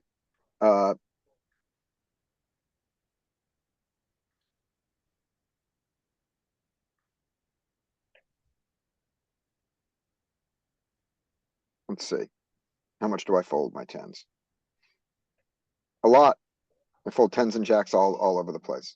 All right, I did fold that one. I was. all right. Good for you. Good for you for following theory. What did we have here? We had just only 8 hands. Didn't What's have his, what, and he does have a full stack at least. Okay. So there you go. Good for him for catching you near the bottom. Scotty fish cakes. Okay, let's go to the queen 10 in the hijack and open that, and then get 3-bet by king queen, and then fold. Yeah. Okay.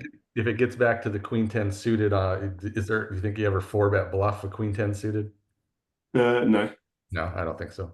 But so we got a min raise, I'd 3-bet this. queen 10 suited.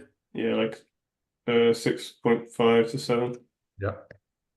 They flat now. Okay. If they 3-bet, let's queen 10 suited 3-bets to like say 6.5 or 7. Mm-hmm. What about king queen suited? Yeah, it's probably one of the 4-bet bluffs now, you know. Yeah, I'm curious. But okay, so we got maybe here. close. I would probably just 3-bet squeeze here. Please, yeah. Yeah. They do not. Okay, it's gonna be a Good one. fold with Yeah, the why not get ace in six. there with 9-6? Yeah, go for it, man. Oh, come on, Scotty. Did you think that was even in the cards? Not with you there, but with other people, yeah. Other people make that mistake. So, 9-6 gets in there. Of course they do. Yeah, yeah. why not? Why not? Okay, check for 9-6, check for 5s.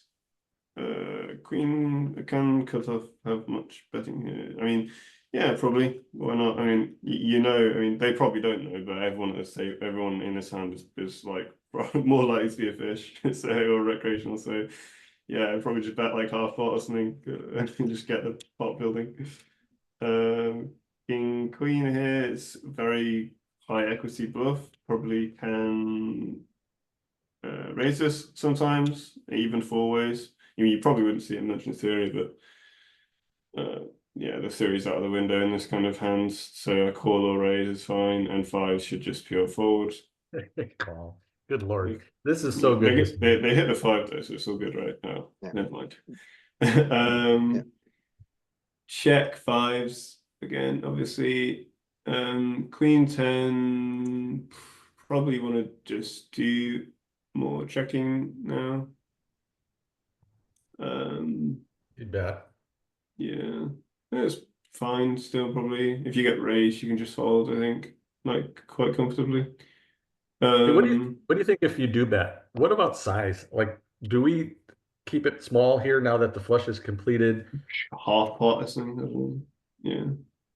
Yeah, I just wouldn't want to bet much in this situation. I think you maybe also just kind of get more value from just like random air hands just like going off from both players on the like from the button or on the river from the out of position player. So that than betting yourself. So I'd probably just prefer to play this as a check. It seems, I mean, someone has a flush is a really good thing for you to assume here, because you started with 3 opponents in the hand. So they called you, someone has a flush draw. And I guess what the 7 does is as long as it's not the ace high flush, maybe they can't raise you. So you're setting your price. It doesn't Maybe really, that's doesn't work against button though. He's in position. Yeah, but let's say if it goes like bet 7 here, call, check river, and the button's gonna fire. right. No, I just meant you set the turn size. Oh right, I don't really like that. Like I don't think you should be buying a prize here like Yeah. multi-way. I think you just check it. That's the cheapest option. Yeah. I think the most professional option is to check here. And yeah, it's just multi-way. You have to be so Yeah. nitty with value. Yeah. Yeah. Yeah. this isn't value anymore. Unless Yeah, it goes it's- unless it checks around. Yeah, it's like it's Can be probably done. just like it's like a middling equity hand now, I think. Yeah. Yeah. With So you're- king queen here, I'd probably just if I was again if I was just put into villain 17 shoes after watching the set, I would just raise. Like a lot. Like a call's probably fine still too. If you're But queen yeah. 10, I think you gotta be aware too, that if you do get raised, you have to think about the probability of you boating up here, and then Yeah, it depends on the size. getting Right? all stacks in, yeah. Yeah. If as king queen here, I don't know that I want to raise. Yeah. If it's Nah, checked if me, they I got wanna an bet ace, if they got an Yeah. ace, whatever. Yeah, Jack 10's Yes. in their range, yeah, you're right. Jack 10 is in that range. Oh, church, yeah. Yeah, So- I would probably still raise, but okay. Well, this is nice. What hands are we using to like Jack X, and that's it really. Quad 10s. Okay, we're holding the 10 right? Oh, you're right, good point. God, this is a weird spot. Probably just like what do you can get called by a flush, I guess, but like that's dumb. You probably just go like if you are gonna bet like 50 to 75, or you could just check and bluff catch.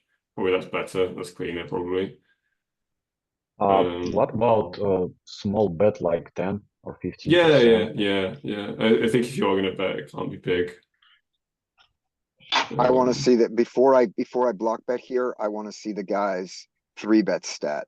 Because I think that from what we've seen in our study in the previous weeks, the bet small to induces a bit more often than I want to, because I have to bet fold here. We're I have never to gonna fold. have enough hands If I for raise, so I three-bets. think a few months ago, I would have bet small here and folded to a raise, but now I think I check call. Yeah, I think check probably performs Yeah. better. That said, like not gonna have many bluffs here. Yeah. Really. What actually are you trying to achieve by check calling? I'm not sure.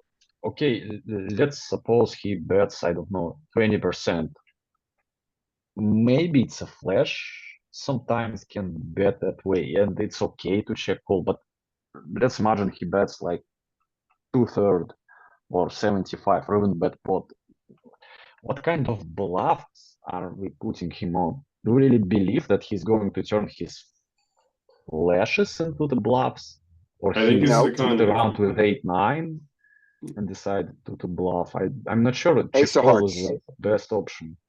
yeah. Ace of hearts. I agree with you, actually. Yeah, probably just betting small and getting. You probably just get overcalled by flushes if you bet small here. So yeah, probably bet small is actually the best option. I just feel like if we check and get really big bet from the villain, most of the time it's gonna be in best case scenario split, or we're going to lose to a jack, and he's not gonna have enough bluffs to make that call profitable. It's not like he's Yeah, never yeah. gonna bluff. He's going to bluff sometime, but it's just such a small range of bluffs compared to the range of value bets that I think it's gonna be a losing play in the long run. No, I agree. But I'm You have- not sure. Yep. I agree. To have like, yeah. No, that's enough. I think we can't look at the one thing I want to say is we can't look at the 3-bet stat like at all from these samples, the hand samples we're seeing at these tables. I just don't think you're ever going to have enough like Okay. hand samples on ignition. By the Unless way, you have like a really long session of like 400 hands or someone. So I Fish have a Case, question. I want Do to, you yeah, have- I want to just kind of counter that a little bit. Because, and I do play on ignition and I will have a session, let's say, when you get up into the 30, 40 hands and somebody has their 3-bet stat correlates with, their good VPIP and pre-flop raise, you can kind of make some assumptions that they're going to be in the decent player range as opposed to somebody who's got a, say a 35-19. Yeah, but you're looking at zero BPIP though, 3-bets. right? You're looking at BPIP. Yeah, well, but that's the 3-bet stat is like not being used there. I guess here's a better way to put it. I used 3-bet as a shorthand. If the guy has got anything, has any sort of aggressive numbers, if he's got passive numbers, then I'm perfectly fine with making a block bet and folding to a raise. But if he's someone who is, who has felt like an aggressive player at all, I am now worried about what I've seen, which is that I've seen people see the block bet on the river as an invitation to bluff. Yeah, I mean, you can use showdowns, I guess, but I just don't like use like of aggressive actions or just like them having aggressive actions. But yeah, you kind of need showdowns to back it. Yeah. But yeah, I think So on ignition, it's not I'm sorry, I interrupted you. Go on. Yeah, that's okay. I was just trying to say, I just think it's very dangerous using 3-bet stats when you have like I'm less than, I don't know, 300, 400 hands in my opinion, because that's just like the statistics of like when you're like trying to work out the actual probability that someone's 3-bet stat is what it is based on what you've observed, you'll have such a wide range. Like if you have like 40 hands on someone and they've never 3-bet you, like there is still like a very high chance that the actual 3-bet stat is like 8%. Right. But like here's 9%, so I completely agree with you there. Here's the thing where I think you can glean something after 40 hands. When you've got 40 hands and you've got VPIPs in the 30s and 40s. Yeah, you can start using VPIP, yeah, VPIPs in the 30s and 40s, open raises in the 5, in the 0 to 10, and flatting calls, and a lot of those as flat calls and some limps. That guy is not the guy who's going to attack you. Yeah, I agree there. If you've got somebody who's got a 0-3 bet, but they have a 0 limp, and their call is down at 7%, so they're only calling out of the big blind, and their raises are 18 to 25. That's the guy I think who might see it. Mm-hmm. And if their raises are 40, that's the guy who I want to check call too, because the guy who's got a raise of 40 is looking for anything he can bet at my weakness. Yeah, I think I can agree with that, especially your point about like using the limping and calling strike, because you're looking at like actual like actions in hands then. And with VPIP and PFR, you get to see those like stats develop about 3 times faster than 3-bet. Yep. Because you have so few samples here. Like I bet if you hover over 3-bet of like one of the people in this table here, you'll have like 1 sample or 2 samples. Yeah. And the other thing that happens with the numbers that the numbers I just said are not extreme. They're not out of line. Seeing numbers like that from one or two players at your table every day is not a surprise at all. Yeah, definitely. I mean, if you have 40 hands on Yeah. someone, you'll see regs sometimes with like 40-20 for like 40 Yeah. with like, if you have like 40 Yeah. hands on them, then you play Yeah. like 200 and eventually they're back down to like 23 or Yeah. 20. That's just statistics. But you don't see regs with 45. Yeah, you can with 40 hands for sure. No, 40 VPIP and 5 raises. Oh yeah, no, yeah. If it's 40 like that, then 40/5. Yeah. 40/5 already is telling you something about how they play after Yes, 40 yes, hands. yes. Okay, great. Moving on. I just did a quick exploration. I wanted to see the it just in theory wise, and certainly this would be much better in real life, is the 3-betting queen 10 suited. It didn't have any, like hardly at all, certainly not to these positions. But certainly is going to perform much better versus like your typical opponent. And then I wanted to see also the king queen 4-bet, and it didn't have, there really wasn't, there's a sliver of it once you got back down into the big blind. But I was just curious on that, as how loose and how tight they needed to be. So as you guys were discussing that, I just kind of flipped through it just to see what theory says. So once the hijack takes the extreme action of 3-betting his queen 10 suited, the king queen suited just folds, right? Yep. He Yeah. goes, all right, I'm out of here. Okay, great. Fish Cakes goes to Richie. Richie may still be just observing. Back to the top from Mike. Oh, look, I get another ace king hand. And it should go to the button, and the button should raise. Ace 2 should fold. Ace king should 4-bet. I would probably make it 12. Eights, and we saw earlier that eights. I think there was this hand where we looked. I think eights was a pure call. Was it eights was the cutoff? It was nines was the cutoff, and eights had some mixing. But we know they're probably going to call, and they do. But yeah, let's real quick. Do you remember that hand? Was it earlier today? I think it was pure, and sevens was the one that started mixing. Sevens was the threshold. Yeah, Yeah, that's what it was. I think you're right. but I think it's going to be 0 EV in reality. In reality, yeah. Maybe even worse. Yep.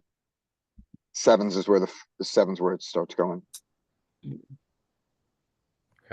Yeah, it's probably minus EV in practice. Okay, so we get to see a flop. Oh God. Okay, I remember this hand. Well, at least you have no hearts. You guys, I remember this hand so well because this was a total spew and I didn't know what to do. And so this is gonna be terrible. Embarrassingly terrible. So now we get to this spot here. I'm sure I check here. Can't remember what I initially did, but I know I checked. He went B50, and I just was like, I don't know what to do. I was literally, I was like, I think I want to fold, but I hate folding. I hate calling. And I thought, well, I think maybe if I just do this, maybe I can get sevens or nines or tens to fold, or either that, or just take whatever crappy equity that I had. And so, yeah, there we go. Runner. No. What runner do you imagine? I think I was dead. 4-5. Yeah, I'm just asking Larry, what runner are you looking forward to here? There's Yeah, 4-5. that 2% something. 2%. What is it? What was it? What possible runner could you get? 4-5. 4-5. A 4-5, right? 4-5. Good eye. Yeah, that's what they I call didn't see the being 4-5. perfect. You'd have to go perfect. Yeah. So I remember looking at this one too, realizing, what just an idiot I did. But what do you guys think here would be? Probably mostly calling, but it's probably 0. Maybe no, it's probably like 50-50 0 EV because you're going to have to call sometimes. Yep. You can bet here, and when you get a call, You can, when you get raised, you fold, and you can bet here, and when you get a call, you can give up. Unless you have an ace or a king, then you can lose more money. And what do you think about frequency in terms of your bets? Like, what's Think you're 50-50 betting and checking, and I think when you check and you get a bet, I think you call once. Yeah. You It's, call it, well, maybe you fold without a heart. You call with a heart. If I remember right, it was pretty much pure fold without a heart. Yeah, that's what it is. That's how you save yourself. And with a heart, it was still pretty indifferent. And surprisingly, if you had a heart, if you had a single heart here, it actually liked jamming. So for whatever Almost. consolation that gives me. Yeah. Almost. All right, Larry. Okay, take a second to adjust myself here. I think it folds around to king jack, who can RFI. Frankly, he should raise it and take it. That's not gonna happen, so maybe the sixes, and then when I miss this, yeah, the sixes can open sometimes. Yeah.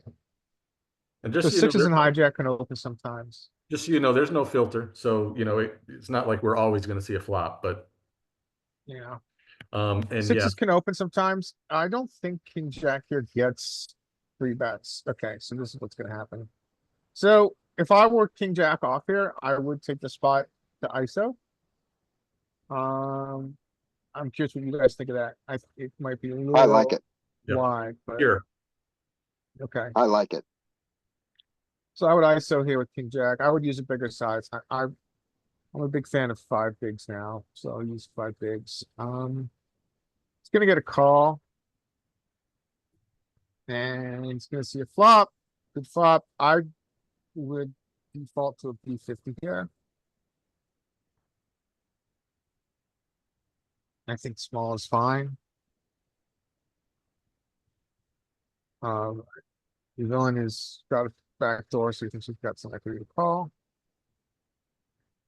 I think that's a good call from the sixes. So what's our SPR now? So our SPR is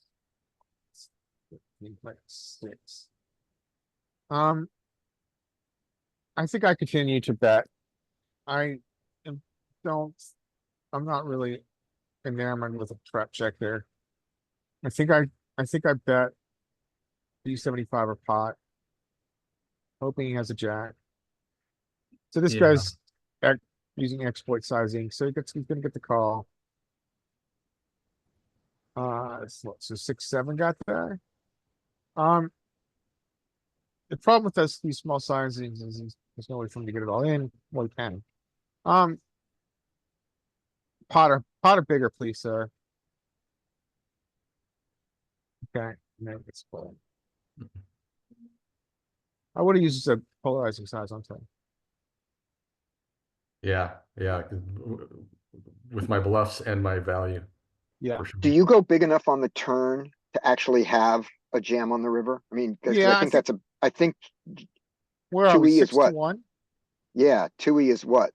125% there? Yeah, it's like, yeah. Good math in the head.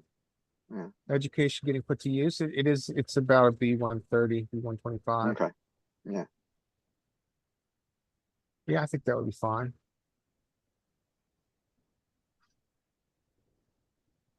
$130. Okay, close enough.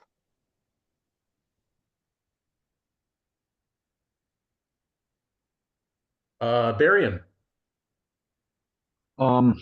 Let me see. I think ace queen should open first, then everybody folds. I'm not sure about king 9 on big blind. Probably you can. Well, everybody still until the big blind should fold, and king 9. I guess I should check. If ace queen had raised and it got to the king 9 in the big blind, I think GTO wizard is a fold here. Fold. Okay. I'm not surprised. Now that we're here, king 9 takes the I like flop. check. with king nine. Yep. Oh. Yeah, we don't Strange have hand. to. We'll give you the next hand, Baron, because this is now we're like playing that weird game of what Yeah, what of not. guessing. But we'll just flip through it just to witness what these players are doing. Yeah, I would say I like race on the turn. With ace The ace queen raising the queen. turn. Yeah. All right, take this one. We have Eight. this Oh is a my. filter. I think eight should raise. Oh, you know what? Sevens. Scotty, I think this might have been the hand after I got stacked with my ace king. All right. Because this is going to go set over set over set over set. Well, anyway, eights should raise. Sevens, I guess, should fold most of the time. Yeah, I agree. They decided. Let's pretend that they fold. What should happen? Everybody fold. Jacks. Jacks, I think it's a mix between call and three bet. Yep, I think so. I think you're right. And I think it might even have maybe This it's might a be some pure folding. call. I wouldn't be surprised.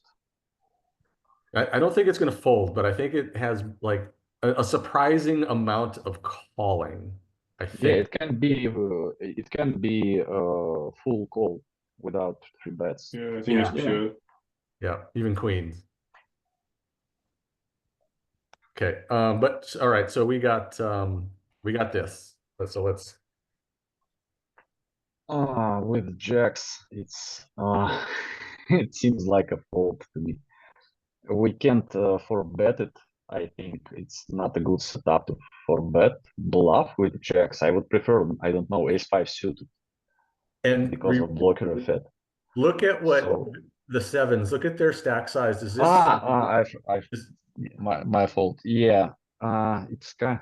It's in that case, I don't mind for bet actually, because it's clearly a recreational player who can play all kind of hands that way with that stack size. If he had, for example, 60 big blinds, I still would be very. I wouldn't like to forbet, but against player with that stack, I think it's okay to forbet jacks here. Yeah. If eights, if UTG starts, I don't know, call or raise us after the forbet, it's definitely a fold. But if UTG is folds, we're happy to go all in against seven. Yeah. Not sevens, but villains 42. I'm with you. I like that. I think this kind of turns it into a four bet for me. His stack. Yeah. And that's what. And I like, there's something I like about his size there also, which is that if the eights jam, he can consider folding, but he's making it big enough that the eights have to fold a lot of their, that they can't continue. Mhm. Because I think if he goes to 24 or 28, I think he's just risking an extra 4 or 8 unnecessarily. Dean, I think just to I answer. think in reality we can go even smaller. We don't because of the structure of the hand, we don't need to invest a lot to make villain 5 fold. Right. Maybe And, 16 does it. Yeah, because if the villain 5 was Maybe 18 I don't know. does it. Yeah.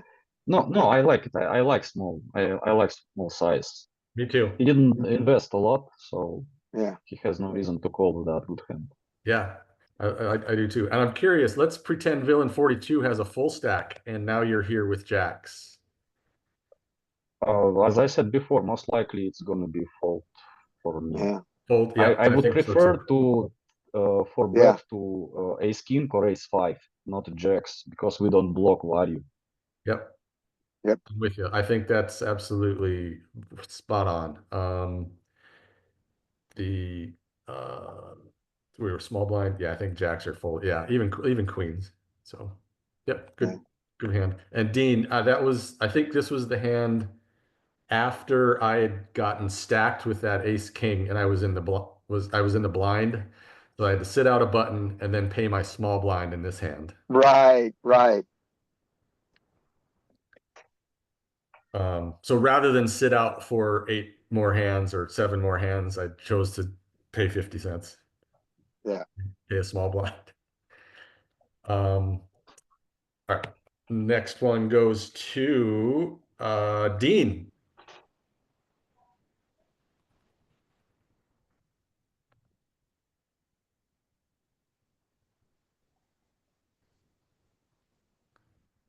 Yeah, King Jack should open. And we think well, okay. If assuming everybody played correctly, does Queen 9 get to defend? It does, does it? Oh, yeah. Yeah. Now, Wait a minute, hold on. Hold on. now we get No, no, Queen 9's close. Queen 9 is a Queen 9 against, that is that under the gun or under the gun 1? It was low jack 2 and 2 from the low jack, so under the gun 2 1. from low jack? Okay, so that's under that's the first one. Queen, there's Queen 9's a fold.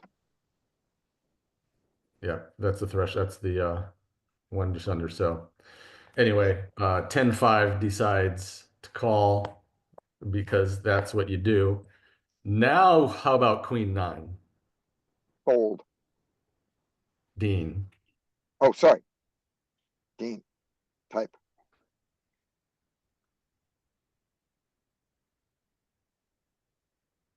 They probably do, but what should we do? What should Queen 9 do?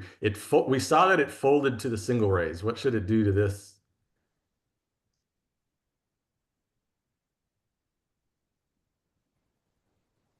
Let's assume like maybe the button calls. We can check that out. But I think, Dean, what do you think? Do you think we should? If that was you with Queen 9, what are you doing?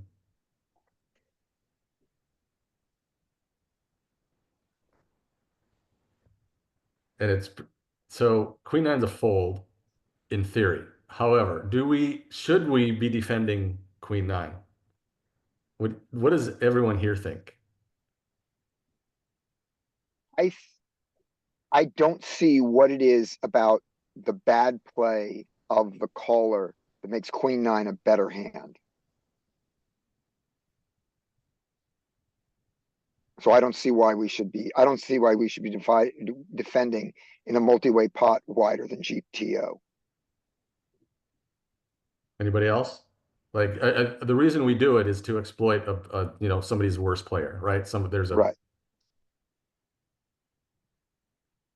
So yeah, it's one of those things that I always wrestle with. I've been trying to, kind of like you, Scotty, pretty much trying to stick to at least pre-flop mostly. I mean, no, I'd take exception, especially when I'm in position. I definitely expand ranges and things like that. This would be an expansion, and we're expanding because we're assuming, we get this play here. We're assuming this is bad. And we're playing because we are entering a pot with a player who's going to, more than likely make more mistakes. And like Dean says, better odds versus a garbage range. That's why we're doing it. Okay. But like you, Scotty, like I tend to just pre-flop kind of stick to good ranges, decent ranges, that type of thing. But this isn't expanding by much. We saw it was off by 1 pip. 1 pip.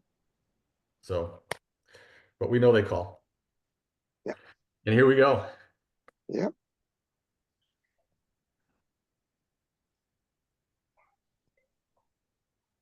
They do check.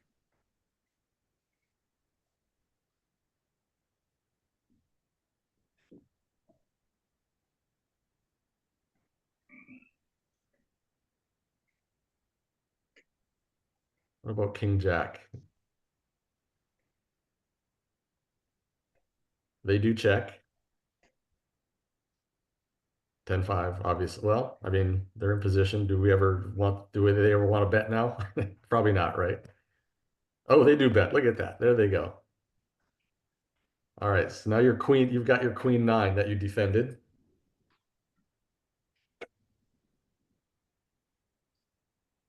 Call. I agree with Dean. How about King Jack? We know what Joey says.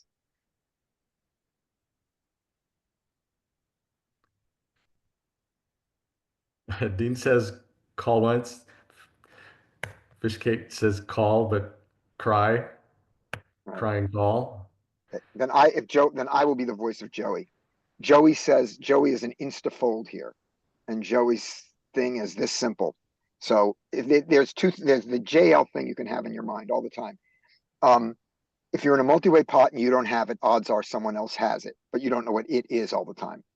And Joey's thing is in a multi-way pot where more than one person is interested, one pair top pair rarely wins. He's not even thinking about the queen here, the fact that the queen is paired, just in multi-way pots where more than one person is interested other than you, either by a raise and a call or a raise and a fold. Joey is a cash game player who was going to be a coach, who played with us for a while and has left now, and has some very good thoughts on how to approach limpers and multi-way pots.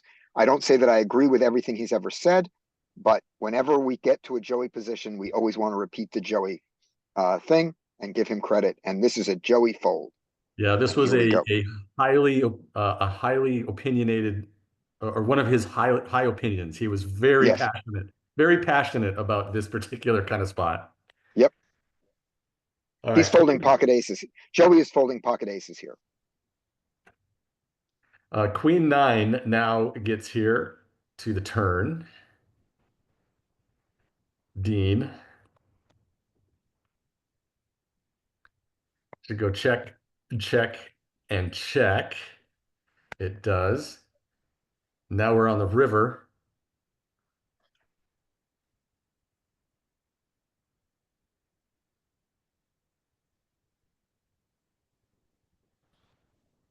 So B75. He goes B 40, whatever, 6, whatever that is, 40 something. Or it's probably half pot. How about King Jack?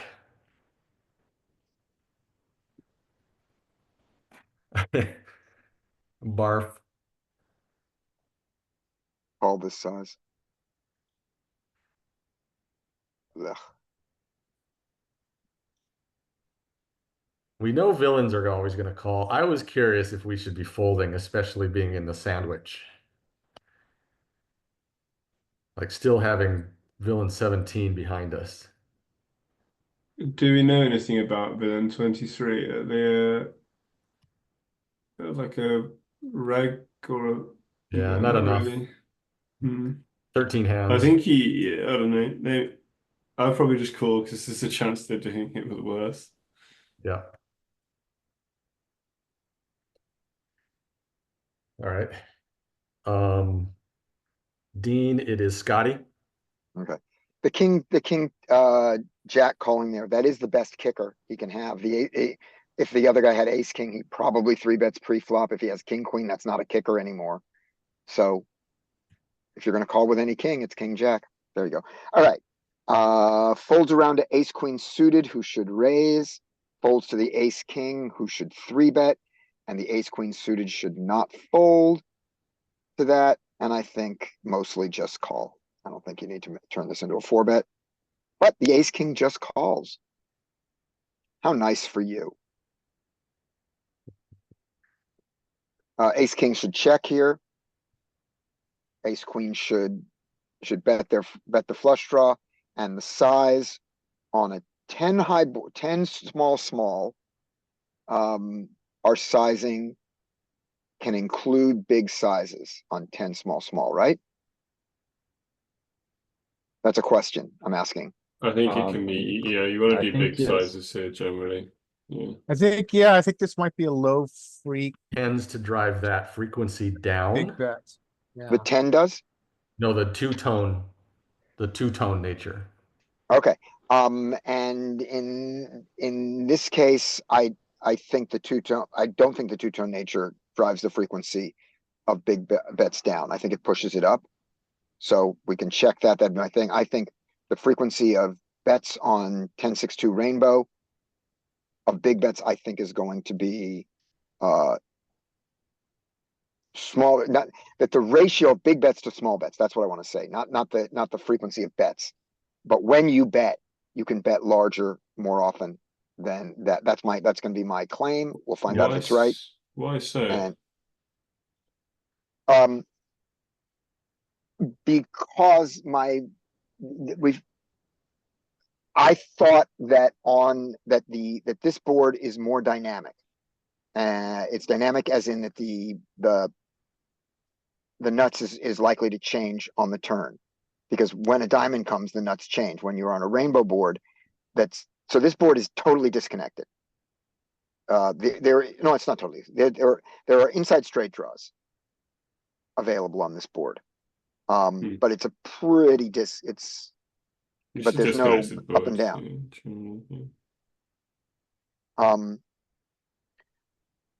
So I think, I would bet 3.5 to 4 here some of the time. I would be fine with a small bet. I don't need to, let's see, when we check our flush draws, when we put a flush draw into the checking frequency, we do it with our high, you do it with your high-low more than your high-high? That's a question. I don't know what it is. I think you check more of the high ones. Okay. Yeah. Yeah. So what would you do here, Scotty? What's your? I'm betting. I'm going to bet 3.5 here, 3.5, 4, and find out if I'm right later. I definitely would check this back at probably a pretty decent clip, and I'm with you. This can be a big bet too. This board, and like you said, there's going to be a more big bet. The frequency of the big bets is going to be higher when it's not two-tone. Here being two-tone, if we were to compare 10-6-2 rainbow versus 10-6-2 two-tone, the rainbow is going to have a higher frequency of the bigger bets. And I want, when I'm wrong about this, I want to make it clear that what I'm saying is that if the ratio of big bet to small bet, not the ratio of big bet to check. That's what I'm saying. Do you think and we're going to find out. Sorry, do you think they're going to fold the flush draw to the big bet though? What kind of size are you going to make them fold to the flush draw? I'm not trying to get a flush draw to fold. I'm just charging them more money. I see. I'm not getting them to fold at all. Do we want to look at theory on this flop? I hope we look at this and solve it. This is. Yeah, we will. Yeah, because I've made a bunch of claims that could be wrong. Hero went B50, Scotty. Cool, good for you. So you chose an amount that got them to call with their weak shit and raise with their strong shit. So good for you. All right, you got ace king that you flatted. What are you doing? When I flat it, I didn't flat it.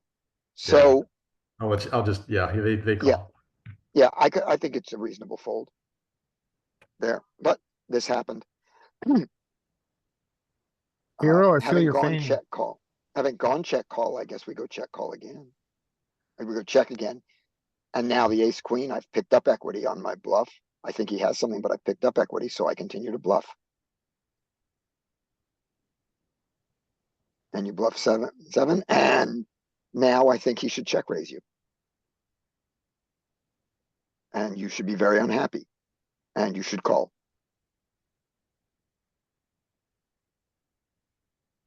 Now you should be really unhappy.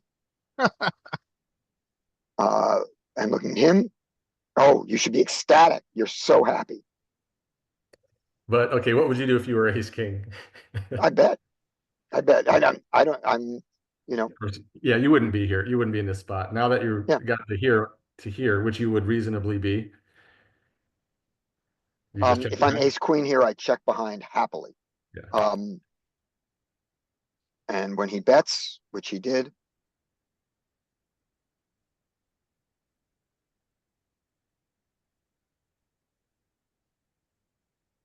Yeah, I mean, for this hand, this solve is going to be fold. scuff, but I'm very curious about what our sizing should be. Let's see. He just bet, he went 49 into, oh, he checked behind. Great. How wonderful. All right, so here's our flop.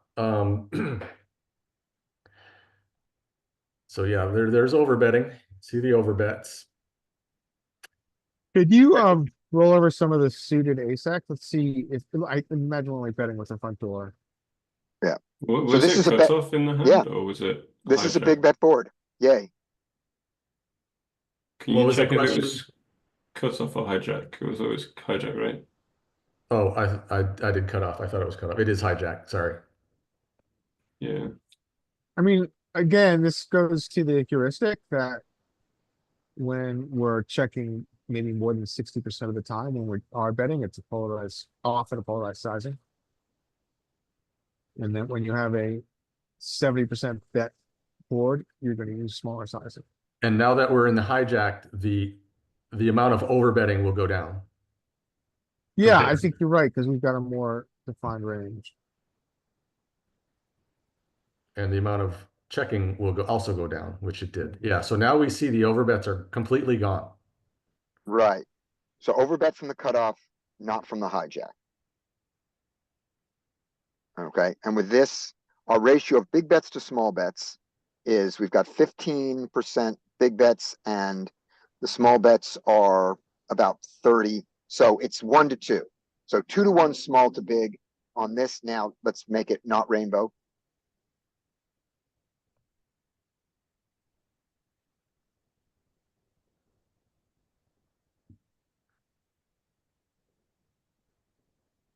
And the rainbow is 19 to 23. So the rainbow is higher. Yep. I was wrong. Wait, I thought that's what we were. I thought that was No, right. you guys were right. I was Oh, wrong. oh, okay. Yeah, yeah. Let's go back to. So I'm just wrong.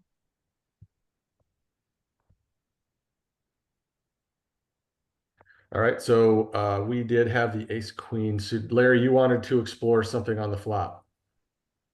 Yeah, I'm good. I was just curious about what our sizing strat was, and so we saw that. Yeah. But poke all of our diamonds. Just give us diamond here, and let's see which of the flushes we check back in the hijack. What did you want to see? Just hit diamond on this from the hijack in position.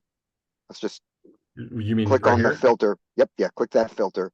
And now we get to look and see what the ratio, which of these do we check back? All right, I gotta get it bigger so I can see it. Pretty much all have the same frequency of checking versus betting. I think the lower ones are The betting a ace little king does bit it the more. most because he can't have.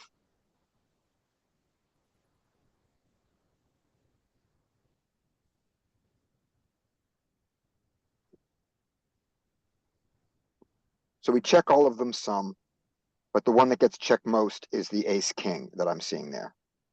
And the 5-4 checks. Yep, and you can see it goes up from ace king. Yeah. Queen a little less, ace jack a little less, ace 10, of course, top pair. Okay. Yeah. We went half, they called, and the turn was a king of spades. And they check, and our ace queen of diamonds, we went polarizing with a B75, which is what we kind of figured would be reasonable. Lots of polarizing here, lots of larger betting, Yep. more larger betting than small betting. And no checking. Not with No checking to realize. not with our hand, no. Yeah. And then the river was pretty innocuous. Yeah. All right, good. That was me, Larry. Okay, This is gonna be an interesting hand, so. Ace club, ace diamond opens. And then I think we mix. This is really early. I think we have to fold ace heart, ace spade. Certainly. And then, ace 10 is gonna mix in 3 bets. 8-8's gotta fold. Ace 10 should 3-bet. What might happen is that we might get 4 players to the flop here. Yeah. Yeah, and I think you're right, Larry. I think this is a fold this early. I think this Yeah. ace queen is a fold. When he raises and he's got 60 bigs, I wonder about 3-betting hands like ace 10 now if that's not as good. Yeah, that's a good question, because we don't have as much implied. And, okay, so then this happens. Everything is wrong. Yeah, everything's wrong. So now ace queen, I am ISOing. Okay, I'm not doing that. Ace 10 should go to 7 big blinds. And I want to go back 6. here, Larry. What if you ISO ace queen? Now with full stacks, what about your ace 10 suited? Okay, so if the ace of hearts, queen of spades ISO'd to like 5. Ace 10 is it's a super awkward spot.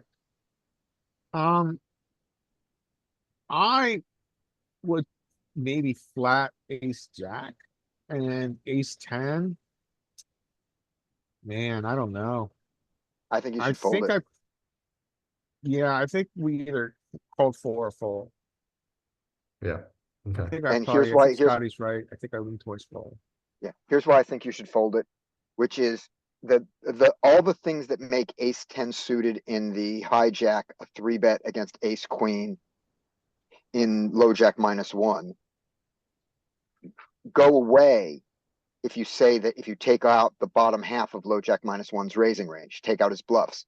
And I think that tons of his open, of his weak opens don't ISO. Yeah. You're just Okay, not, yeah, those hands aren't there anymore. And so I think the ace 10 just shrivels up. eights really aren't in a position to do anything here except fold. No, just fold. Cold 4. That is quite a play. So ace queen here should fold. It should fold. Both of these ace queen should fold. Okay, so this guy's ready to play for stacks. It's a very interesting life choice. He's repping trapping aces. Eights need to fold. That is one hell of a hand. Yeah. Well, this is crazy. So it just goes off the rails, doesn't it? It does. I mean, This is- villain 18 is making quite a creative play. Essentially, villain 18 is saying, I've got aces and kings, which I'm trapped limping. Very, very strange. Okay. Larry, it says Barry, and you're up. If he had done it just to the ace, if he'd done it to just one player, that's something. But after that second raise, wow. Yeah. Yeah, it's pretty hard. All right. Yeah. Okay. I think queen 9 fold, queen jack suited raise, and everybody should fold. Yep. I think Queen Jack suited there. I'm thinking that might be, if it was folded, To to you, lose. might be a cuspy threshold. Let's check. See how early Queen Jack suited gets to open. It might be just close. Here's under the gun. Queen Jack suited. It's got a little, okay, so then it's gonna have it here. It's Yep. pure. Yep, it's pure. Good job. But now we got a limp. Does that change anything for you? I would definitely isolate, They do. especially because he plays 60-0, so it's easy isolation. Yep. Okay, the ISO. Force, no, well, once again, everybody should fold. and we know that they should fold, but they call. Great. What do you think about the size of the ISO? I like it. A lot of people suggest to raise more, and I think it's okay, but because of the setup, where we basically at the bottom of our range, and there's a lot of players who can wake up with something good, I like smaller size. Yeah, and he's also got a shorter stack that would play Yes. into it for me too. So yeah, I was okay with that sizing as well.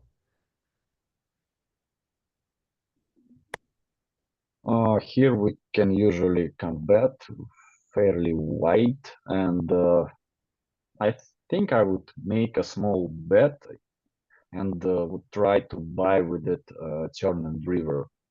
I don't like to invest a lot here. He chose a bigger size, but I'm with you. I think you're able to see that quite frequently at a small size. I agree. We got a terrible call. This is great.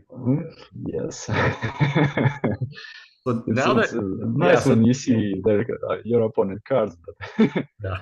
usually it's not good. It's not so good. So now that you I will used definitely check here.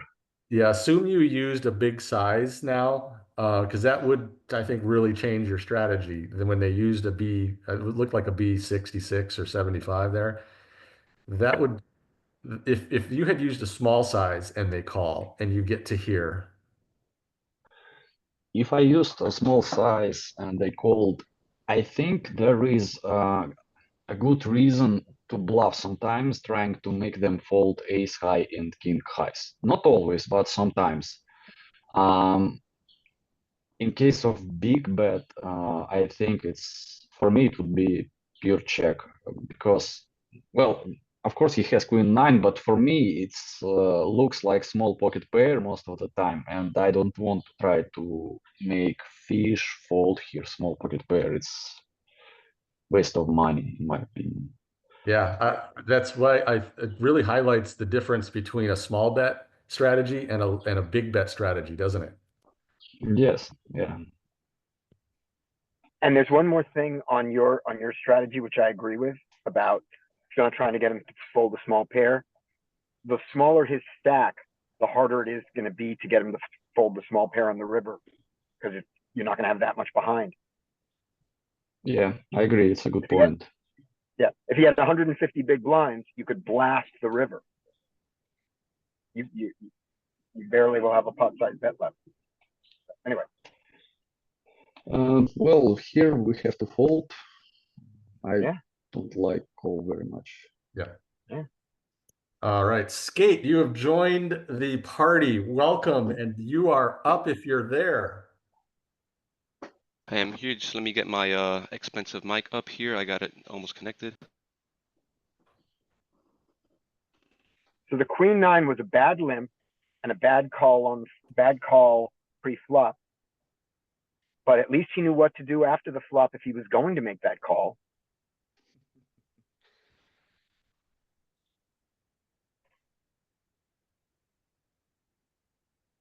He didn't wait to hit a card. And by the way, if we were betting small on the flop and he would call us, I would check turn too. And well, ace is such a bad card for us. I don't know, but at least sometimes, if for example it was, I don't know, board like 10-10 deuce 3-9, I would at least sometimes with hands like ace high would consider calling the river bet from the player. Yep. But you got to fold your queen jack there to his bet on the river. Yes. Yeah, because you can't even beat his bluffs. Well, in that case, you can, but yes. Yeah. All right, Skate, do you have your podcast mic connected? I do have my podcast mic connected. Let's listen to that sound. Really? It sounds good. It sounds great. Nice. Money well spent. All right, let's open the small blind 3x with the ace 8 suited and jack 9, I believe, gets to flag call, I think our our three bets are going to come from suited Broadway, um, ace five suited, and things like that. Okay, I think you're missing one Queen spot right six, here. queen Oh, six. oh yeah, the queen six on the button. Yeah, we open all the suited queens, jack four, sometimes mix a little bit, and then jack five plus, right? Something Oh, like look, they folded skate. How about that? You nailed it, Skate. that. I missed it. Yeah, they fold exactly. They folded right on skate. 3x and big blind calls. With 19, should the big blind jam there? Not with 100. He's got 19. If it's check two, I think he definitely can. If No, villain no, I meant bets, pre-flop. Pre-flop, should he call or jam with Jack 9 when he's that short? okay. I I think they should. I think they should call. I like Jack Okay. 10 suited for a possible jam. What about All right. ace eight just open jamming? Mm, I think if villain 42 were shorter, it could make sense. But you know, in the case that they wake up with, you know, unlikely pocket pair, maybe even a better ace, which is also kind of unlikely. But still, I mean, I don't like it. I think if they were like 10, 11, 12, maybe even 14 big blinds deep, then maybe yeah.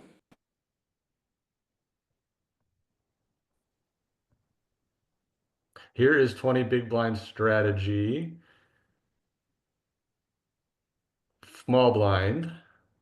Ace eight suited, it's just a normal raise. Mhm. Jack nine suited.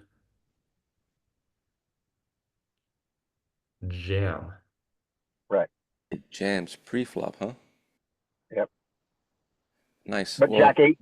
I like that you caught the Jack 10 suited though. That's good. yeah, like Jack 10, you know, the suited, but like even Yep. 10-9, okay, that's cool. Yeah.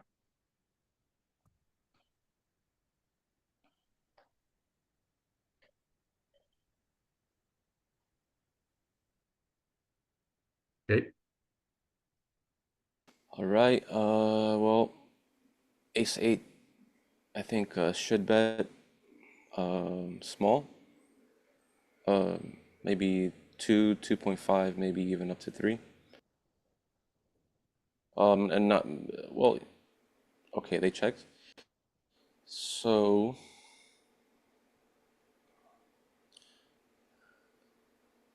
we may be short enough to. No, I think we're almost short enough to jam. I might be wrong, but I think we could bet this and get beta. You know, ace x to fold.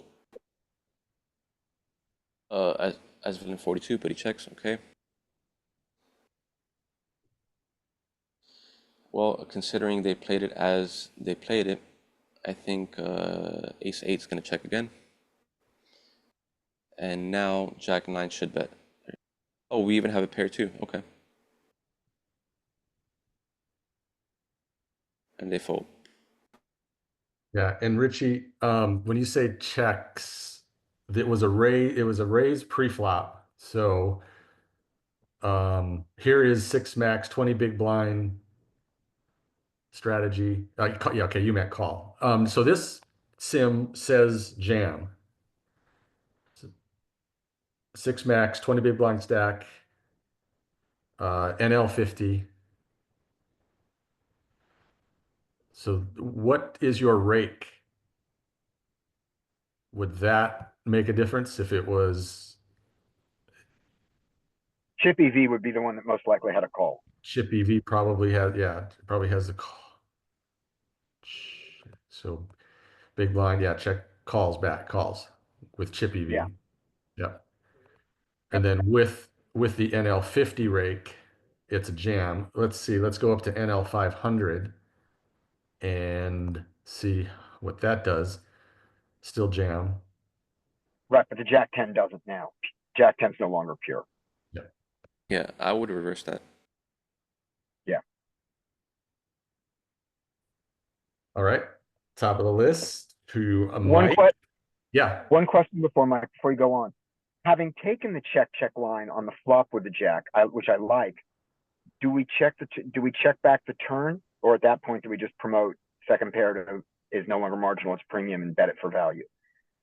It's I would perfectly say, fine to do it, but GTO wise, as played, I'm fine with the play, but I don't know if we don't well, take this, we don't do the consistent story there. is solver checking as a small blind a hand strong enough as ace king on the flop No. and turn? Yeah. No, So no. yes, so that would It's the lead bet. me. Go ahead. Yeah, you have the best hand skate almost all the time. The question is, do you turn it into a small value bet that may get called by tens, or do you turn it into check to induce the river because you have the best hand? That's what I wasn't sure of. I'd be interested in just that having taken the check, if we continue that on the turn in solver land. It's blind versus blind, so it's also insane. Yeah. I would say that most of the time we go for thin value. Okay.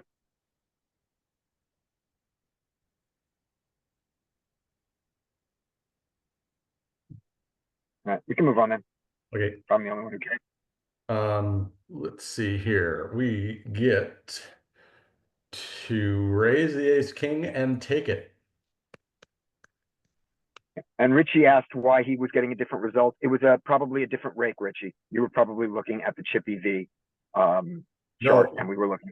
No, he's got a chat here. He's looking at NL 500. Oh. And so there is, you know what? I wonder if the ranges, because I had the open raise size at, I think I just chose whatever was selected. Well, sorry?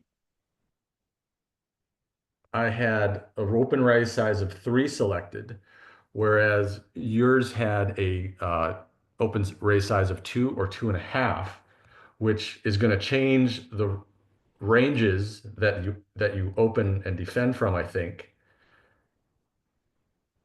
This one stayed the same at NL 500. And if we go to 2x open, even though, well, it still has a 2.5x. Right, but yours was a 3. And now mine was it's a 3. 2.5. Yeah, so there's 2.5. That's the difference. That's the difference. So there's a 2.5 raise, and now you see it calls. Yep. okay. Oh, what happened here? This is the one where they raised to 4x. The queen deuce called. So now we're seeing, here's only 16 hands, but we see a 63 and 0. And we saw earlier a hand. Well, I guess we never saw the result. I think he had the queen 9. We never saw the result, but we are starting to see, even after 16 hands, that we're getting some very fishy numbers. So I'm wondering if this player sees it and is sizing up. Could very possibly be the case. Who knows? But notice they call with queen deuce. And they're playing, a c-bet pretty much range. Queen deuce calls.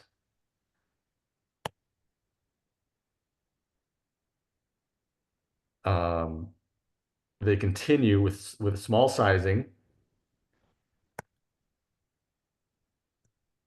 So I'm assuming, I'm just making an assumption that villain 36 is, who knows what he's doing. He could be just trying to exploit. And he gets to that point and he makes a call with ace king. Probably not terrible. What do you guys think of this? So he does size up. it's hard to see what the queen deuce continues are that the ace king can call the river. He's got to be backdoor. He's got to be backdoory. It's got to be backdoor. Then the turn. What backdoor does the turn bring that he can I call mean, with? Let's see. we're worse ace X, worse some king X, some bluffs like jack X. But once he calls the turn with it, the turn call can't be a backdoor flush draw anymore. Yeah, those go away. So I think he's really looking hard for thinking that villain 17 calls with anything, with any two cards to make this. Yeah, and maybe that's the case. Maybe that's what I don't see this call as being terrible. For some reason. Yeah. Maybe he's beating ace jack and maybe queen deuce bets ace jack there. Yeah, there's plenty of bluffs he can beat. Okay.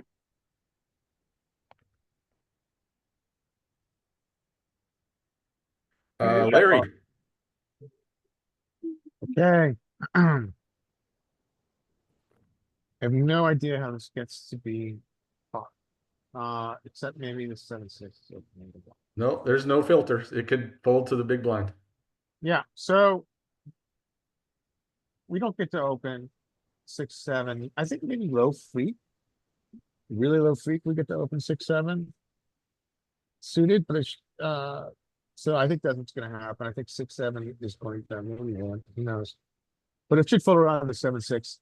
Who should fold, but low freak gets the RFI. I don't know what I do, but I know King 10 has some opens on the low jack. Okay. Yep. And I know that I fold it at times, so I don't know what I do here. So let's see. I do fold it. All right, 6-7. They raise 4x. Yeah. Good. EGA. So King 6 good fold. Yeah, that was easy, Larry. You get the next one. Okay. All right. So King 9 does get to open cutoff hijack. King 9 does get to open this early. King 9 should open.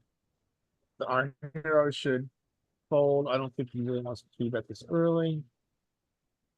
Versus an open from early position. I think slivers maybe, but I think mostly you just fold. King 9 opens, and it's hard to understand where he gets action. Maybe Queen 7 mistakenly calls. No, he may not get action, but notice his stack size. Did not notice his stack size. Well, he's definitely gonna open now. You know that. No, it's a fold. Ooh, he folded. Yeah, I think that should be a fold with that stack size that early. Is that correct? I don't study these short Yeah, stacks. I don't know. I don't know about these stack sizes. But if this is a full stack, I think he open. Yeah. Yeah, about 25% open.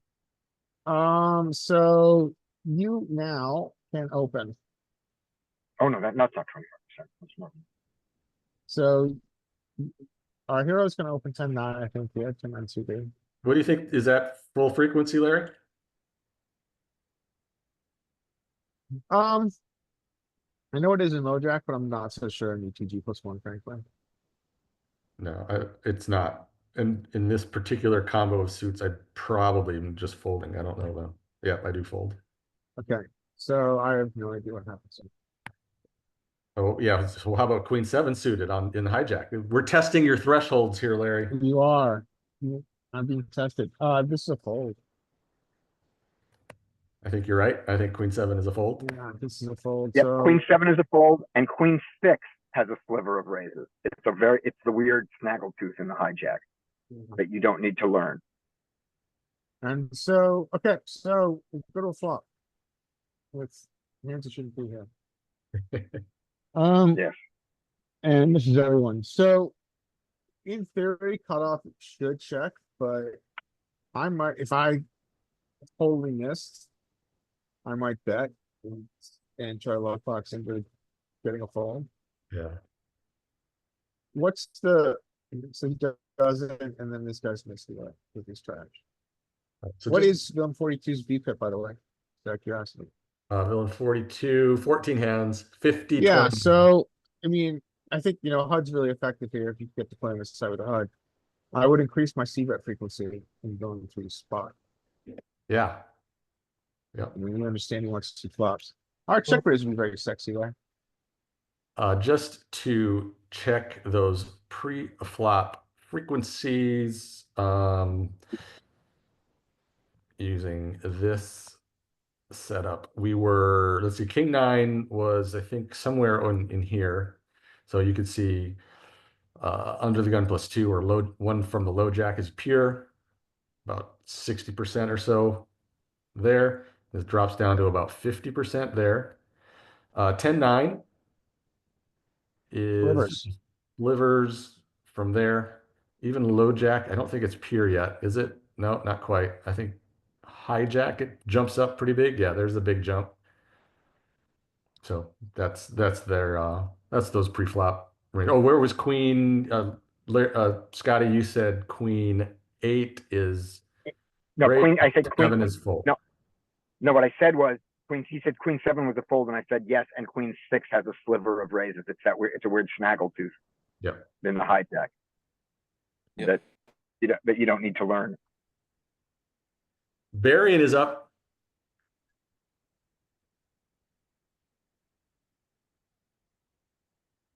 Varian, are you still with us? How about Dean? I'm sorry. My mic was turned off. Yeah, go ahead, Varian. I think ace 9 should raise and queens should 3-bet, I guess. And yeah, in you're that right. case, I king think 5. I think it's better to fold king 5 here. I'm curious about King 5. I think you're right, but I wonder if the range of suited kings are better defended than like we saw earlier when Queen 9 was a fold. I think King 5 is a fold, though. You're right, but we'll check. But this is queens in the small blind to a low. Is that low jack? Yeah, low jack. Low jack. Yeah, that should be a pure 4-bet or 3-bet, I think, right? Yeah, I think so And too. the King 5 versus the low jack with no call is a call with a little bit of raising, but no fold. So the King 5 never folds to the low jack. But with the queens in between, I think it's going to fold, and you're not going to keep your kings until about King 9. I think King 9 is going to call with the additional call. Little sliver of calling in the small blind with queen, just a tiny bit. So here's with the call. So it does get down there. Oh, okay. Right. So it stays in. But also notice the amount of like bluff squeezing that happens. Okay, here we go. It's a very interesting board. I don't mind occasion. No, I think it's if there was one black card, I think I wouldn't mind occasional small size betting on the flop with intention to probably bluff sometime. But in this case, I think should be pure check from ace 9, and of course it should be checks both on the blinds. Something like this, I think. Yeah, and Richie, you're right. I think, versus at more of an exploit, like we talked about earlier with that Queen 9 hand, to expand your range here, right? Because we know that player in the small blind has shown himself to be pretty fishy. So I think certainly King 5 is much more valuable versus that kind of player. And then Barry, I think it's a good point. Yeah, and Barry, you said 65-0. Yeah, and a broken stack, and we've already seen how he's playing pretty fishy. Did you say you'd like to check here, but you maybe would c-bet if there was a spade up there? Yes, I would occasionally see bet if there was one spade, and I would make something like 33%, and with intention to keep on bluffing on some turns. Yep. It's a strange spot for queens. I think I would bet here with queens, because there's a lot of draws which can pay to us, and well, I think the big blind should bet here if he was checked to. Ace 9 should fold, and queens.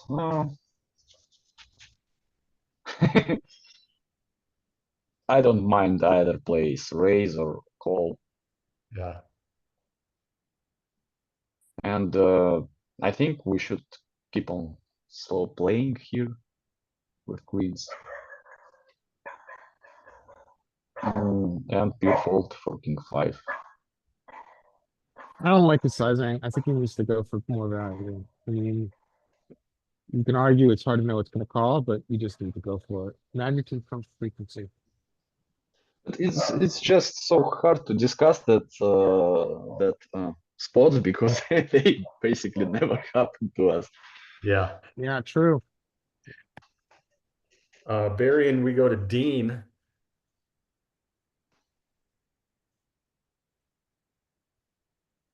Maybe do on that one, not just bet small to induce. Maybe that's a bet tiny to induce. Sure. Yeah. So aces raise, everyone folds. Well, let's see. This is a different table, I think. So we thought maybe we might get a call from that guy over there. That was an easy one, Dean. Let's give you the next one.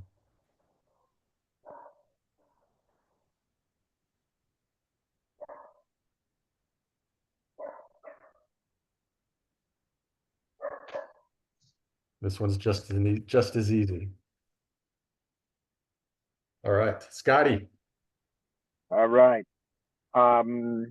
Ace 10, 1, 2, 3. Ace 10 is a raise there, and folds around to the queen 10, who against the low jack, the queen 10 off should fold. I think you're right. I think queen 10 is not a defend versus a low jack. Anybody think differently? Agreed. Okay. Yeah, it's queen 10 should fold, and queen, let's see, it should be ace 10, king, against low jack, it should be ace 10 a little bit, king queen a little bit, and not even queen, and queen jack, not even queen jack. Ace 10, yeah, king, ace 10, king jack, right, king queen, right. So that's what it is. And especially ace 10, king queen. But this is a fold anyway. I'm saying it wrong. This is a fold. The 9-10 is a mistake, and he's going to play his mistake. And is that our friend? That's our friend making a similar mistake. That's the guy. I think you're playing at two tables because he had 89 big blinds before, I think. Yep. That's our guy. So we get to see the flop. Against his wide range, which we now know he has, we should conclude that. He has more of these cards than I do. I have an ace of clubs. I have enough showdown that I can check. He also misses this a lot. Yeah, so I can check call this. Yeah, and check or bet too, right? I mean, I think either I can bet. is okay. Yep, I can bet. And if I bet, I need to bet small, 2.5. So check, great. With a queen, I don't pick up a draw, and so now I'm gonna hope for check. I'm gonna hope to show down my ace now. So check.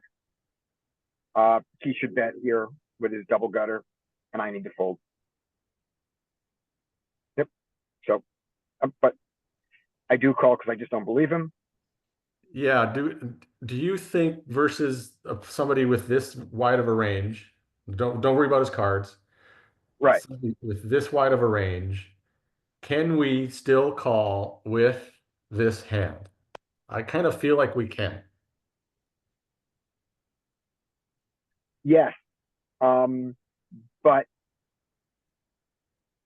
we've seen him be super passive pre-flop. And we have seen him bet weakness post flop. Now we know a little bit more about it because we know that queen nine offsuit was nothing, that he bet into the check, that he, that he floated and then bet after check, check. So we didn't, but the table doesn't know that that was a bluff.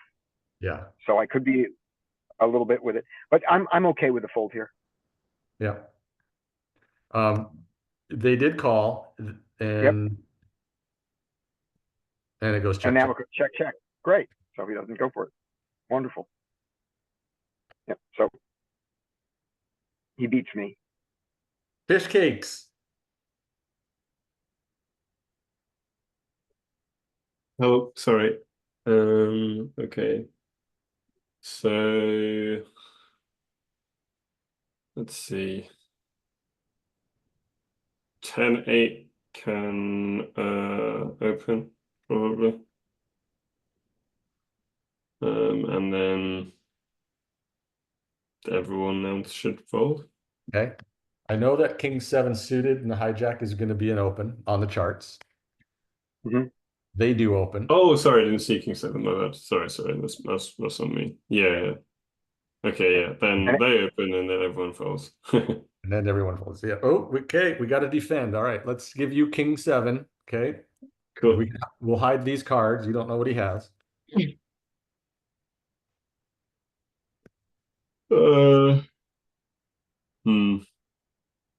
is probably a board where we bet like for 50% size or something like that.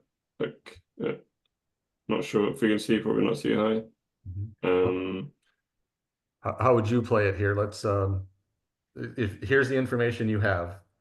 Nothing really. Hand. Yeah.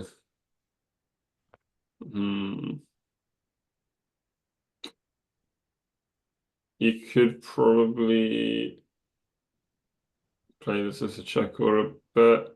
Kind of indifferent between the two. Yeah. And you would use a half pot, you said?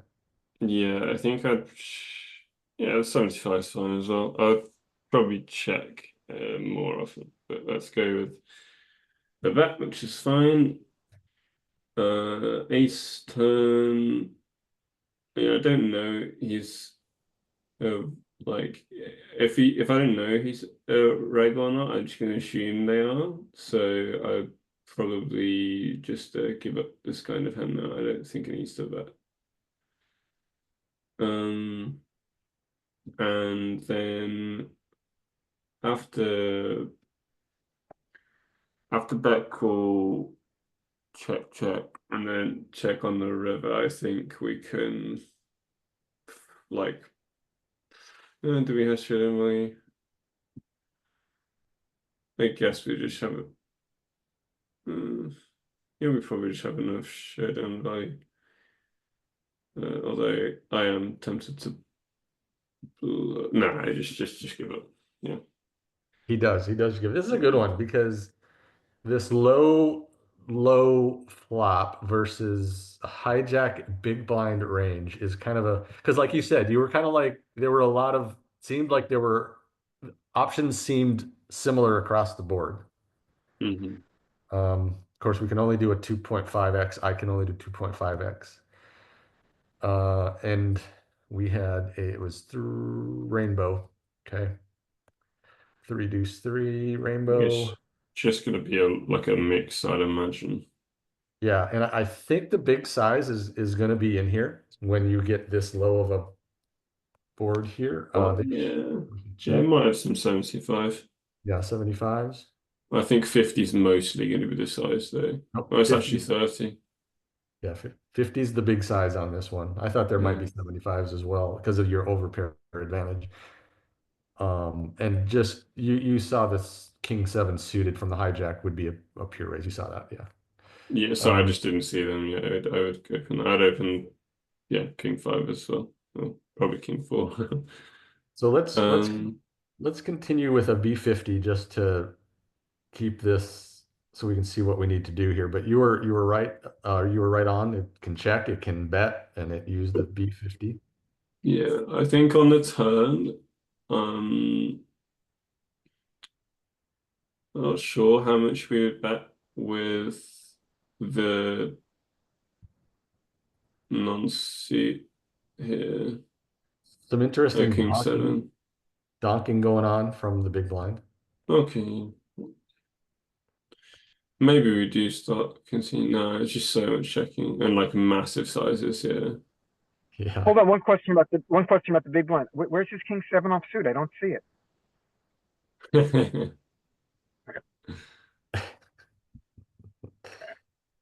Nice. Yeah, so yes, notice that it's super polar, right? Yeah, I mean, I think it's just because the king high doesn't really have much reason to bet. Like, except the ones that have this draw. And yeah, it's probably still got decent equity if you checked it. So I was thinking that they might get to bet for because worse king highs. oh yeah, that's an Um, interesting idea. 9 of hearts. To get better king's highs to fold. Yeah, that's what I mean. Yeah, to get better king highs to fold, exactly. I don't think that would work. I mean, it probably works in practice actually, but yeah, it's definitely not going to work in theory. Just taking the showdown. Yeah, makes sense. Okay. Cool hand. Dean. Look at these pre-flop situations they're putting you in. This one's too easy.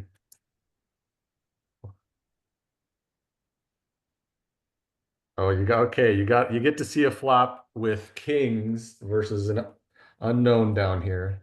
He's got 18 hands on you. Oops, sorry. Here, so you got the call from the small blind. Check to you.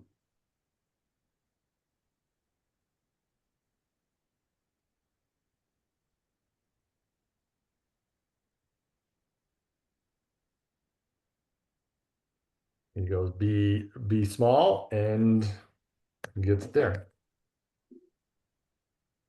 Scotty. All right, let's see. Ace-6 suited raises.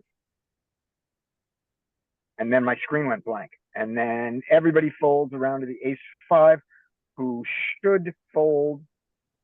And does he? We'll find out if he does, but he should. Everyone should fold. Oh. Okay, ace-6 suited. Way too tight. That is way too tight. Now, having gotten to here, queen-9 raise, queen-9 open. And on the queen-9 open, the ace-5 should not fold. The ace-5 should, against the big blind, the ace-5 should be doing a little calling and a lot of 3-betting.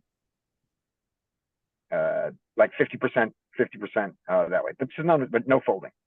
All right.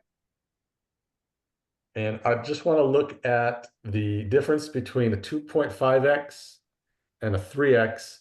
Here's 2.5. Ace-5 is pretty much split down the middle. Yep. 3x.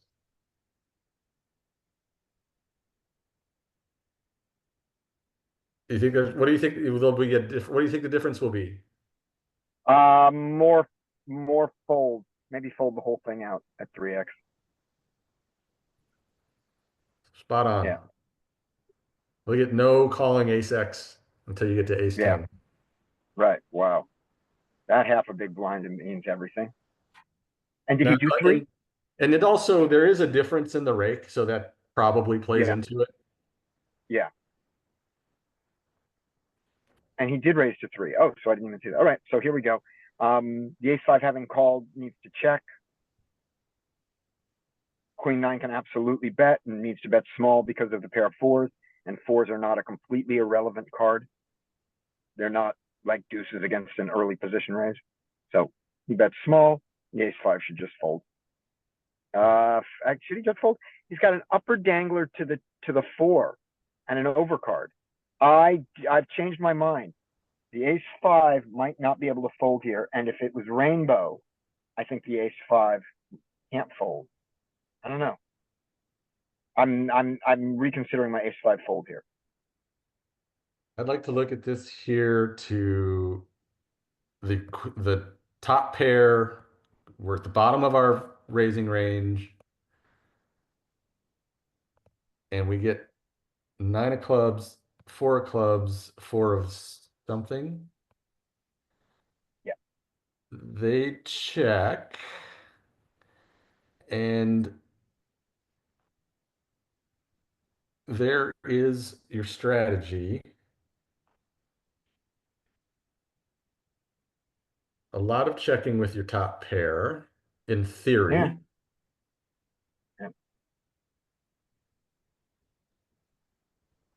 And a little bit of 50% when you bet, but mostly bet small. Yep. And your thought was if it was what, rainbow? No, I was going, so he takes this bet. Take a look, let's see what the ace five Oh, needs to do in yeah. response. You're right. How does Is the that ace an 5 respond? Right. That's Yeah. what. That's an insta fold. I'm not sure that it is.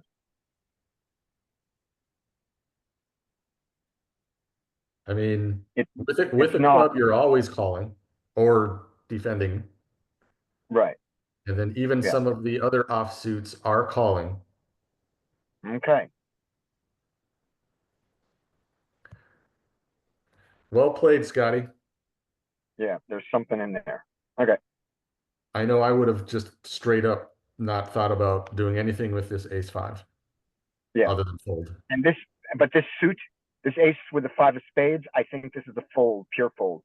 I think that you need to have the club, or you need to have neither. That's what I believe it is. Let's see. Ace of diamonds, 5 of spades. Nope, I'm wrong. 5 of spades is good. Did I have the right I'm not suits? I did. Okay. So the spade, yeah. All right. Right. So it's club, club, spade, and we have heart, club. And what did heart, club do? Let's see which one heart, club did.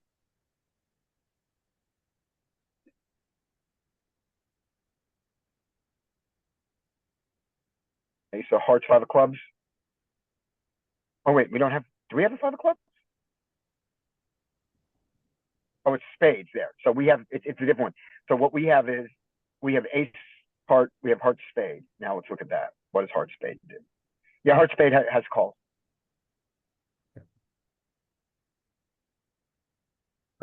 Fish cakes, you're up.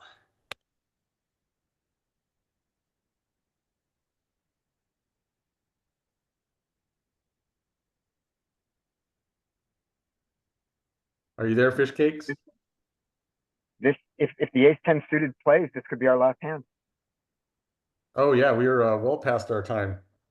Yeah, but So this is go, only if you we'll play go though. till hero plays the next hand. Richie, are you there? Richie, I think I saw Richie leave earlier. I'm still here. Oh, Sorry, good. I've Did you just want to been, take one? Jumping out. Go for it. Why not? Well, ace king just open small, I guess.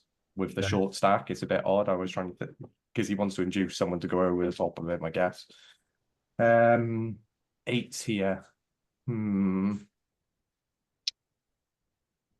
not sure what eights would do here. See, I play 6 max more than I do larger ones, so I'm not used to the differences here. But I guess they have an option to mix of raising or folding. I don't think they would call this from this position often. So I'm going to say that eights might raise here. The jack 9 would then fold. If the eights fold, then the jack 9. Wow, the jack 9 is short as well, and then the ace 10. There's a lot of action that could happen on this table, depending how people go, isn't it? But yeah, ace king should always open here. Let's go with the eights fold. All right, the jack 9's probably going to call, even though they shouldn't. The ace 10 then might try and squeeze. The king 9 should then fold, and then the ace king back round would probably jam. And then in theory, it should fold back down to the ace 10, who would probably call the jam at 24. I don't know. But it could go anywhere with all these different stack sizes, right? Yeah, there's some interesting wrinkles that can go on here. I'm curious if ace king, if everybody has a full stack and ace king makes it 3 and you're there with pocket eights, what's your play? I think, as I said, you could mix here. Eights is in the funny position of being in between yeah, based on its position here, my play, I'm not. I think Charlie Carroll's got in my head a little bit here with how he says 8 is an uncomfortable raise because if you get called, it's really difficult to play post flop. So I think I would probably fold here more than the average person. Later position, I'd probably call it more, but I think it's mix here. As I say, I play 6 max more than this, but it's a really good GTO fold. It's a really good GTO fold to a 2.5. So to a 3, it's a great fold. Yeah, I think. There's your range to an early position like that. Okay. You know, you do have little slivers down here. I know some people just kind of ignore that most of the time, but now the fact that he has 25 big blinds, does that mean we should fold more often, or should we start 3-betting more often? I think again, based on the position, we should fold more often because there's a chance to jam more unless you're willing to play for the 25 straight away. Yeah, And, that's what I was wondering yeah, about. You would fold more often, I would say. And where would that threshold be? I feel like if you have 10s, like you should always 3-bet versus that 25 big blind stack. Whereas if you are full stacks, I think 10s are still gonna fold maybe. How does 10s do? Yeah, 10s were folding to full stacks. So, but if we have 10s here, do we 3-bet that? Like, where's that cutoff? Where's that threshold? It's tough, isn't it? Yeah, because there's going to be a mix of where you would still 3-bet but happy fold because you're raising to 9 big blinds in an average situation. So there's probably a mix of some hands where you 3-bet and are still probably going to fold if they jam the full 20 to some hands that are always going to be 3-betting with the aim at calling, right? Yeah. Or should you only ever raise if you're planning to call the 24? I think when you 3-bet any pocket pair there, you have to call it off against the 24. Okay. I think 10 is reasonable then. Yeah, but you don't have to call off against a cold 4-bet from the field because those guys have 100 big blinds. Yeah, for sure. Okay. So here's the action. Calls. Jack 9 probably calls as well based on their broken stack. Yeah, they're actually been really tight looking at their 19 hands, no plays yet. They might even fold here then with actions. No, they call. Okay. Ace 10. God, with this many calls ahead, right?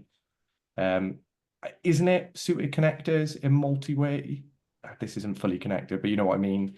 Have better options to call it when there's broken stacks rather than 3-bet.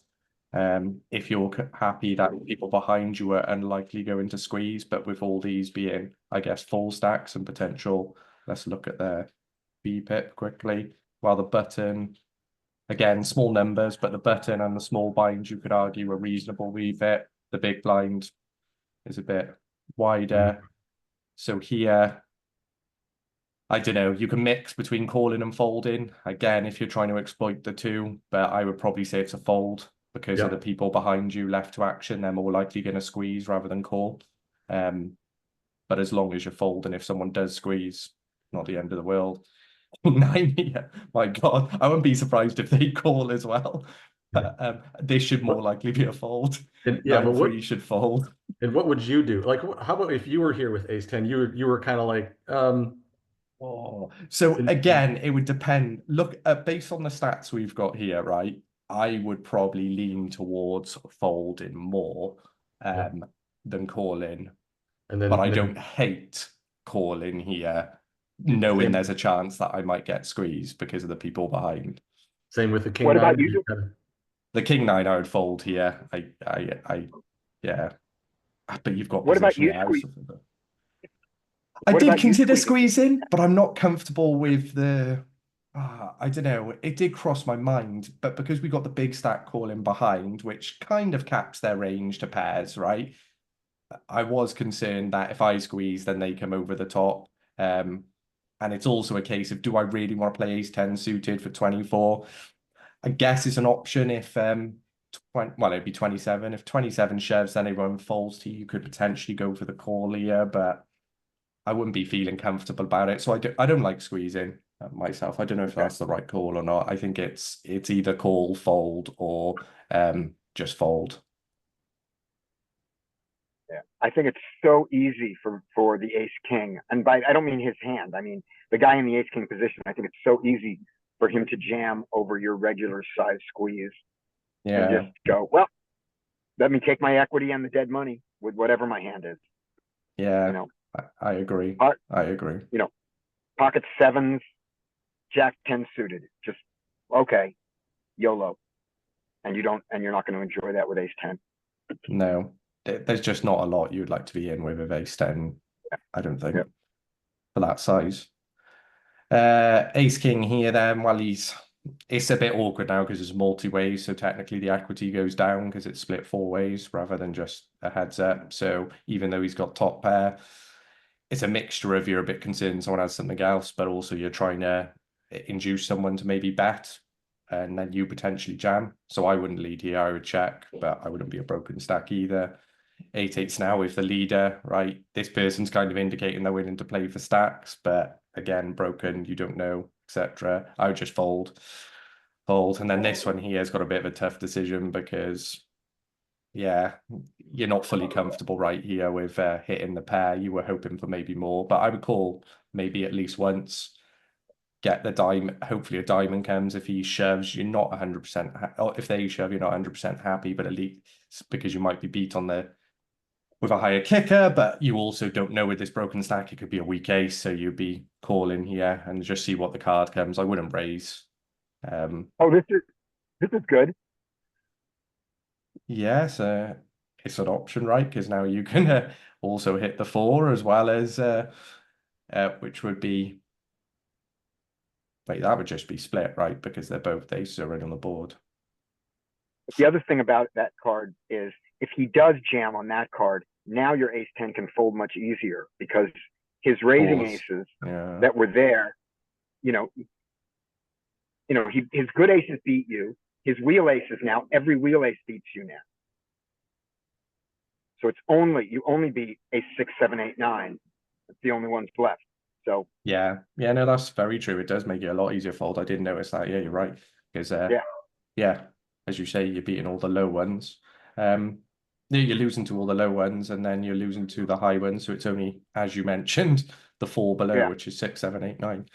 Yeah. Okay. So this person probably, well, they're gonna probably jam. I would probably, if I was them, playing the broken stack check to induce. But because you're only going to get called by someone who's probably not better than you with the 18-3-2, where someone might be trying to bluff you off it with this, but you're pretty much committed with the 18 big blinds here. So they check through. I would check as well. I wouldn't. Yeah, it's too risky. 5s now. Okay. And then this person probably goes for the value and jams and hopes gets called by worse. And then this person just checks behind because it's a bit lethal. The board. Trips, straights, better aces, full houses, etc., right? And you're saying ace 10 checks? Checks, yeah. No shot of value? No, because the only value you could technically go for, they're gonna, you don't want to go 20 big blinds for value, which is their full stack. And if you go any smaller, they're just gonna most likely shove you, right? So I think you just check behind and go with your low showdown against this person. I think I tried to get some value. So you're hoping that they have the ace somewhere between the 6 to 9 here. Yeah, I almost would think maybe I didn't think about the chops, but yeah, the low ace, the low aces I was looking for, like a worse ace, or they call me off with a pair of jacks or something that they were c-betting because they think they have to c-bet the flop. Yeah, it's tough, right? Because of their sizing on the flop, they could be doing that with a pair to just see if there's an ace behind them who's going to call them or not, and then obviously play slow to the river and just try and get showdown with their pair, and then you're trying to charge that pair. But I could understand that actually. I like your analysis better. I think this was too thin. Yeah. Yeah. The thing you did there, though, that I really like, Mike, was if you're going to bet there, I think it needs to be all in. Yeah, I Because agree. It was. Assume you bet. Yeah. Assume I think you did that right. Assume you bet smaller. And he's got any of those hands that you beat. He just called and you win that much of the pot. Well, if he's got any of the hands that beat you, when he jams, are you going to fold for the few more chips? Because his jam has to be so small. I don't think you can fold. Right. So since you're going to call there, I think you have to jam.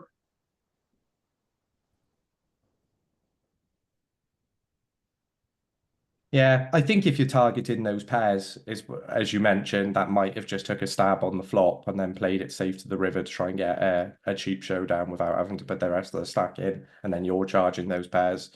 I think it's reasonable. All right. I think that's it, fellas.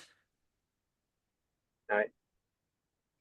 See you tomorrow. Tomorrow we're gonna do the ace queen offsuit.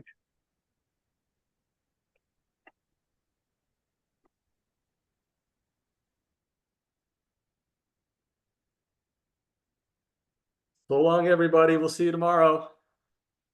Bye. Thanks, guys. See you tomorrow.